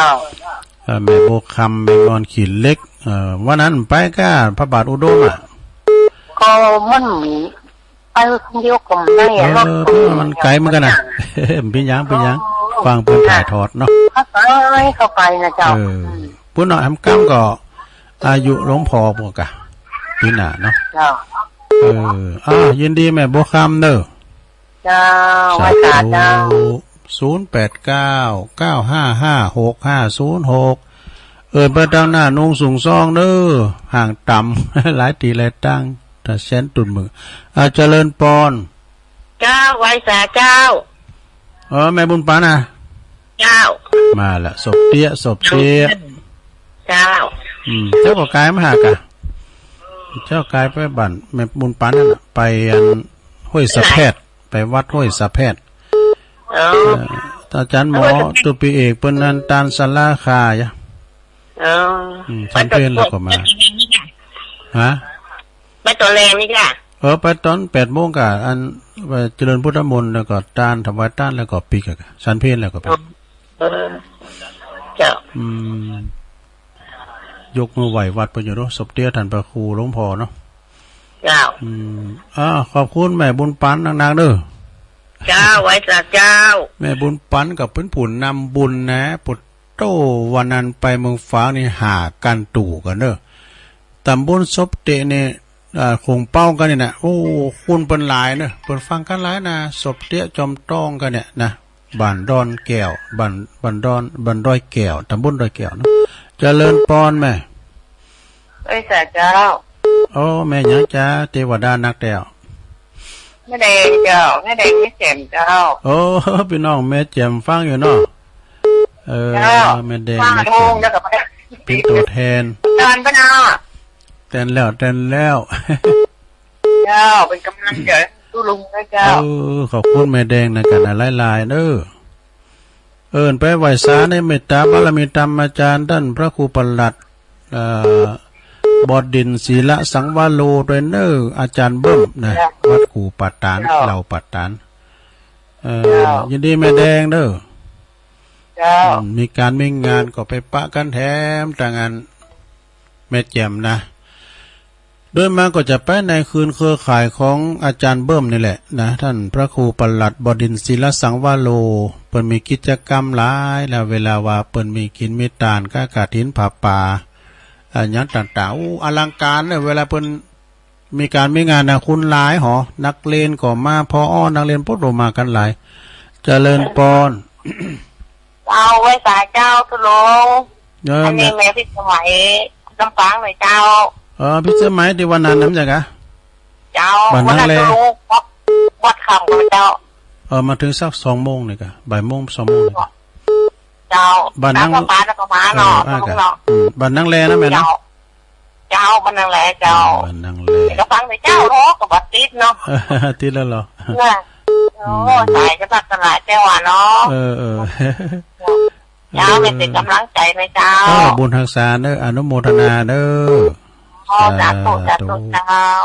สำหรับละจือนี่ตุลุงจะอ่านหมดเจ้าวันพัดพวกกันเด้อเนาะแต่ว่ากลางวันนี่เพิ่มอยู่บ้านอยู่จ้องเพิ่มได้ยินก็ไอ้กะเจริญปอนนมัสการเจ้าพระอาจารย์แม่อยู่ตั้งได้มาจากลำปางเจ้าแม่สีวันนั่งกับตรงแม่ยังก็แม่สีวันเจ้าแม่สีวันนั่งกับแม่สีวันเนาะบ้านกับตรงบ้านกลางตุงกลางโต้งลำปางชัดเจนในเรื่องบุญญาวาสเนาะบุญญาวาสเจ้าขอบคุณอาจารย์แอมเด้อเนอเปิ่นคุมเคิงคุมเสียงเนาะแม่เป็นกำลังใจเด้อขอบคุณแม่สีวันเด้อเจ้าแม่ขอบคุณเจ้าสาธุสาธุวันนี้วันจันทร์เมื่อคืนเพิ่งก็ฟังครูบาดอยเนอะตุลุงดอยจะเข้า2 ทุ่มถึง4 ทุ่มพวกเจ้าก็ฟังอาจารย์เชื้อวัดม่อนฤาษีตี3ถึง5 โมงเจริญปอนแกไปสาเจ้าตุลุงอันนี้แม่สิท้อนะเสียงป้อยได้พอสะดุ้งเหาะน้องโบใส่ประการเนาะเจ้าชัดเจนนี่แน่วันนี้แหละก็ว่าใส่ประการมาสักสายมาแล้วหั่นมาแล้วเจ้าขอบคุณหลายๆเนี่ยแม่สีทอนเด้อจ้าไว้สาเจ้าอนุโมทนาสาธุสาธุแม่สีทอนเนี่ยก็เป็นตัวแทนกันเนาะแม่สีทอนกาแม่สวรรลักกาเนี่ยตัวแทนเป็นน้องแม่ทลบตังใส่ปากการนะก็มีกินมีตานก็ไปสู่วาหากันวันนั้นเพิ่นก็ไปดูเตียนประบาทอุดมนะเอาทำสาย1403ดังใดจ๊ะเจริญปอนกะว่าสาเจ้าตุลุงทำกับเต่านะเจ้าโอ้แม่บ่ผันนะเจ้าฟังตึงวันค่ะแบบลมชัดเจนตึงวันนะเจ้าแต่กันเนาะทำตับเต้าเนาะฝนตกก็มีฝนเนาะแม่มีฝนเนี่ยเดี๋ยวเนี่ยเขามันตกหนักๆเด้อตอนนี้มีฝนมีกระห้อนเนี่ยแต่ก็มันบดมาเป็นเตอนะเพิ่นว่าเจ้านี่ร้อนประเดี๋ยวนี้ตกสวยๆน่ะเพิ่นว่าพายุจะเข้านะไปหาขีบต่างๆเพื่อได้กับพิธีหนักโกนะรถจะบ่ไหลคนนั้นต้องกันด้วยกะประกาศพระภิกษุสามเณรได้อยู่บนวัดพระธาตุน้อยให้ย้ายด่วนน้ำจะท่วมมันตายเนอะตั้งลุมแล้วอยู่ที่ไหนเนาะขอบคุณแม่โบพันหลายๆเนอะกับว่าสาเจ้าสาธุสาธุสาธุขอบคุณประธานงานปน้อยบุญปันด้วยเนอะปน้อยบุญปันมาโนครแล้วก็ขอบคุณปเล่งนันลงกิติวงศ์โดยนะตังปน้อยบุญปันปีนันพัดด้วยเนอะปนันพัดนะฟังอยู่ไปตัวเอาโง่แล้วก็แม่พันสุภาไหวแม่พันเนี่ย60ผู้ใหญ่ด้วยแม่พันเจริญปอนไอ้สาแม่ยังจ้าเทวดานักแต่เทวดาข้างวัดเนี่ยโอ้แม่หนอสุกแก้วนี่แม่ตุลงยาวละฟังข้อหลับไปเป็นหยังตัวลูกว่าไหนเดี๋ยวกันรับถ้าฟังข้อหลับมันเป็นกล่อมรับแท้ๆเหมือนปอลงสุเมธวานะปอลงสุเมธมันวางใจเด้ขอบคุณแม่หนอเนอะจ้าแต่แรกก็ฟังก็รู้ปฏิไม่ยังติดก็ดีละเป็นดีเนอะแม่ ม่นอนนี่ก็อยู่ในกะตีนด้อยหน่อยเนี่ยเพราะว่าเปิ้นปิ้นแม่ท่านพระอธิการประสบโชควิสุทธิธาลีตุปิหลงสมปานเจ้าวัดวัดกูงูลืนนะสันเจริญบุญนะฝั่งละปูนไปปิ้นตุลงก่อนนี่ก็อยู่เนี่ยนะเป็นเลขาหลวงพ่อเนี่ยนะเดี๋ยวเปิ้นจบปริญญาโทพุ่นน่ะจะเห็นด็อกเตอร์อยู่ก้าตุลุงในจบมื้อละโทจบหยังโตจบนักธรรมจันโท วันนั้นไปตานตีนบุญดูอำเภอละหาวัดอำเภอทุ่งหัวช้างหาวัดอำเภอเสริมงามหาวัดดูไปถึง4-5กันรถตู่เหมือนกันเด้อตัวปีหนึ่งเขานี่นะปากันไปปลงหยุดเขานี่ก็ไปมอก้าเนาะแล้วก็ยังมีอยู่เนาะเทศกาลต้านเตนกับไปกันบางทีก็ต้านเก่าวัดของการต้านนี่มีคืออาการลิกัวทำได้ไม่จำกัดการวัดต้านนี่ดีหมดเนื้อสถานเนาะนะการว่าการกินการต้านกูสิ่งกูอย่างพระตังพี่น้องตั้งตำบลเหล่ายาวเลยเนอเหล่ายาวไต่เหล่ายาวเนอนะตังปอทาดาปอเสียวเขาปุ่นนะปอเสียวยังก็ปอเสียวแดงก็ อย่ารวมงานกันไปเรียบร้อยแล้วเนาะแล้วก็ตั้งต้องไฟด้อยแดนตุงโป่งปีนั้นปลงนันค่ำเขาก็นี่ตั้งป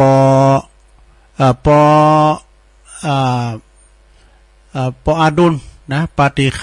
ำนี่ก็ต้องไฟด้อยแดนแม่จำปีวงฝันฟังอยู่แม่จำปีในการเตรียมทำในไหววิทยุให้นะโพดไปตั้งต้องไฟด้อยแดนโพดไปตั้ง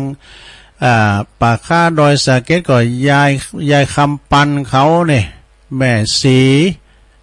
ทุลเสร็จเนี่ยแม่สีนี่ก็ฟังนะแม่แสงสมรูปเขาไปทางปุ่นโพดไปตั้งป่าไผ่บ่อทองแม่ฟองคำทิพแก้วนะเปิ้นจังโทรมาแล้วก็อื่นไปตั้งแม่ชุติวงศ์โดยเนออันนี้ก็พวกกันเนาะป่าไผ่บ่อทองเนาะก็มีสายที่เปิ้นโทรมารอบ2นี่ก็แถมหลายอยู่เนอแม่สุกดอนตันเนอลำปางฟังจากบุญญาวาสวิหาร แล้วก็แม่สีพันแม่โจเนอแม่น้อยท่าโทกแม่น้อยนะเดี๋ยวกันเนอเจริญปอนสวัสดีครับอ๋อหลวงพ่อมาปิดท้ายหลวงพ่อกฤษเนาะไม่ปล่อยอาจเลิกหยุดละฝนตกปล่อยหยุดละทางบ้านเขาเรียกปล่อยนั่นตอนนี้ตอนนี้ฝนตกซิฝนตกซิจะหมดเวลาแล้วจะ2 นาทีไม่มีได้อยู่หลวงพ่อได้อยู่จ้ะพุทธอุทยานปางโมหลวงพ่อฟังแต่เจ้าแล้วกันฟังเมื่อตะกี้แต่เพิ่งบอกเช้าบิณฑบาตนี่ไม่ทันเช้านี้เป็นตี 5 กว่าเนาะลูกเช้าเนาะลูกเช้าตื่นเช้าต้องเดียวไปสายอดยิ่งผิดนะทุกคนนักเลยทำมาวิเชียนเพียบเลยแต่กะทำมาวิเชียนก็ปล่อยมาหลายรูปคนน้อยครับเขาก็ไปคุมข้าวไปบิณฑบาตเนาะไปที่บ้านทางนี้เชียงทิงดาวโอ้น่าดูเลยเจ้าเบอร์เขาส่งมาด้วยวัดอินครับเขามีลูกศิษย์เขาหลายรูปเหมือนกันอาจารย์สุดท้ายแล้วว่าจะต่อเนี่ยก็จบข่าวแล้วค่ะก็คงจะแค่นี้หลวงพ่อปิดท้ายตัวเองมาตรการครับไว้สาถวายความเคารพครับหลวงพ่อครับหลวงพ่อกฤษนะแม่สายก็เอาอีดูบนเจริญปอนกลับไปศาลเจ้าอยู่ต้นใดแม่ฟังอยู่นึงแม่ครูอยู่จริงโดยเจ้าแม่ครูฟองจันเขียวหน่อเมืองมาถึงปีถึงนองนะวันนี้นะวันนั้นไปดูคนมันว่างกันเลยดูแม่นั่นสายมันพร้อมขึ้นก่อนวันนั้นไปก็เป็นคุณร้ายไป4 ตู้5 กับติ๊กต๊อกก่อนพี่นาจองตีสักตีหน่อยจะไม่ตัวนะอุเตวะวันนั้นอันยังก็จึงก็บอกว่างเดี๋ยวห้อนเลยได้ปล่อยได้ป่นก็ว่าง โอ้ไม่ได้ไปไหนแล้วเนอะแม่ครูเนอะอยู่ตุนไปตุนน่ะมันจะแบ่งเนี่ยจ้ะมันได้เฝ้าวัดเจ้าขอบคุณแม่ครูเนอะวันนั้นได้ยินกับว่าลุงแม่ครูขึ้นมาเด้อเดี๋ยววันที่12ข้าเจ้าปล่อยปูนปล่อยอันวัดบาทสักผ้าป่ะจ้ะแต่น่าไปปฏิบัติธรรมปุ่นเนาะเจ้าปฏิบัติปุ๊บปั๊บปุ๊บปีแล้วแม่ละอินเข้าไปหมดอ่ะนะเจ้าปล่อยตัวก่อนปล่อยกับปลานะกะนั่นแหละปล่อยกันได้ปล่อยตัวก่อน4 คนก่อนวันนั้นนะปล่อยตัวก่อน4-5 คนก่อนดีแล้วเจ้ายินดีเนอะสาธุเจ้าแม่น้อยท่าโทกแม่บัวบุญป่าล้านเนอแม่บัวคำแม่งอนขีดเล็กฝางแม่บุญปันศพเตี้ยเนอตังจอมตองเนี่ยแม่แดงจากแม่แจ่มแม่พิสมัยนางแลลำปางแม่ศรีวันเด้อบ้านกลางต้งนะบ้านกลางต้งลำปางแล้วก็แม่ศรีทรหนองบัวชัยปราการแม่บัวพันธ์ทำตับเต้าเด้อชัยปราการเหมือนกันนะแม่หน่อสุกแก้วจากตินด้อยหน่อยเนี่ยเด้อหลวงพ่อกฤษพุทธอุทยานปางโม่เชียงดาวแล้วก็แม่ครูฟองจันทร์เขียวหน่อเมืองได้23 สายกันเด้อหันว่ามันขึ้นนี่นะไปประมาทนะได้23 สายก็ขอบคุณกูเสงกูสายเด้อตัวลุงก็จะต้องนำรายการจากลาสตาไปก่อนเด้อรายการอื่นเปิดมารอถ่าวันจันทร์หน้าค่อยปะกันใหม่อยู่ดีมีสุขเด้ออายุมันควันยืนมีโจกมีใจเหมือนการจูผู้จูคนเด้อจัตตาโลธรรมาวัฏันติอายุวันโนสุขังปะลัง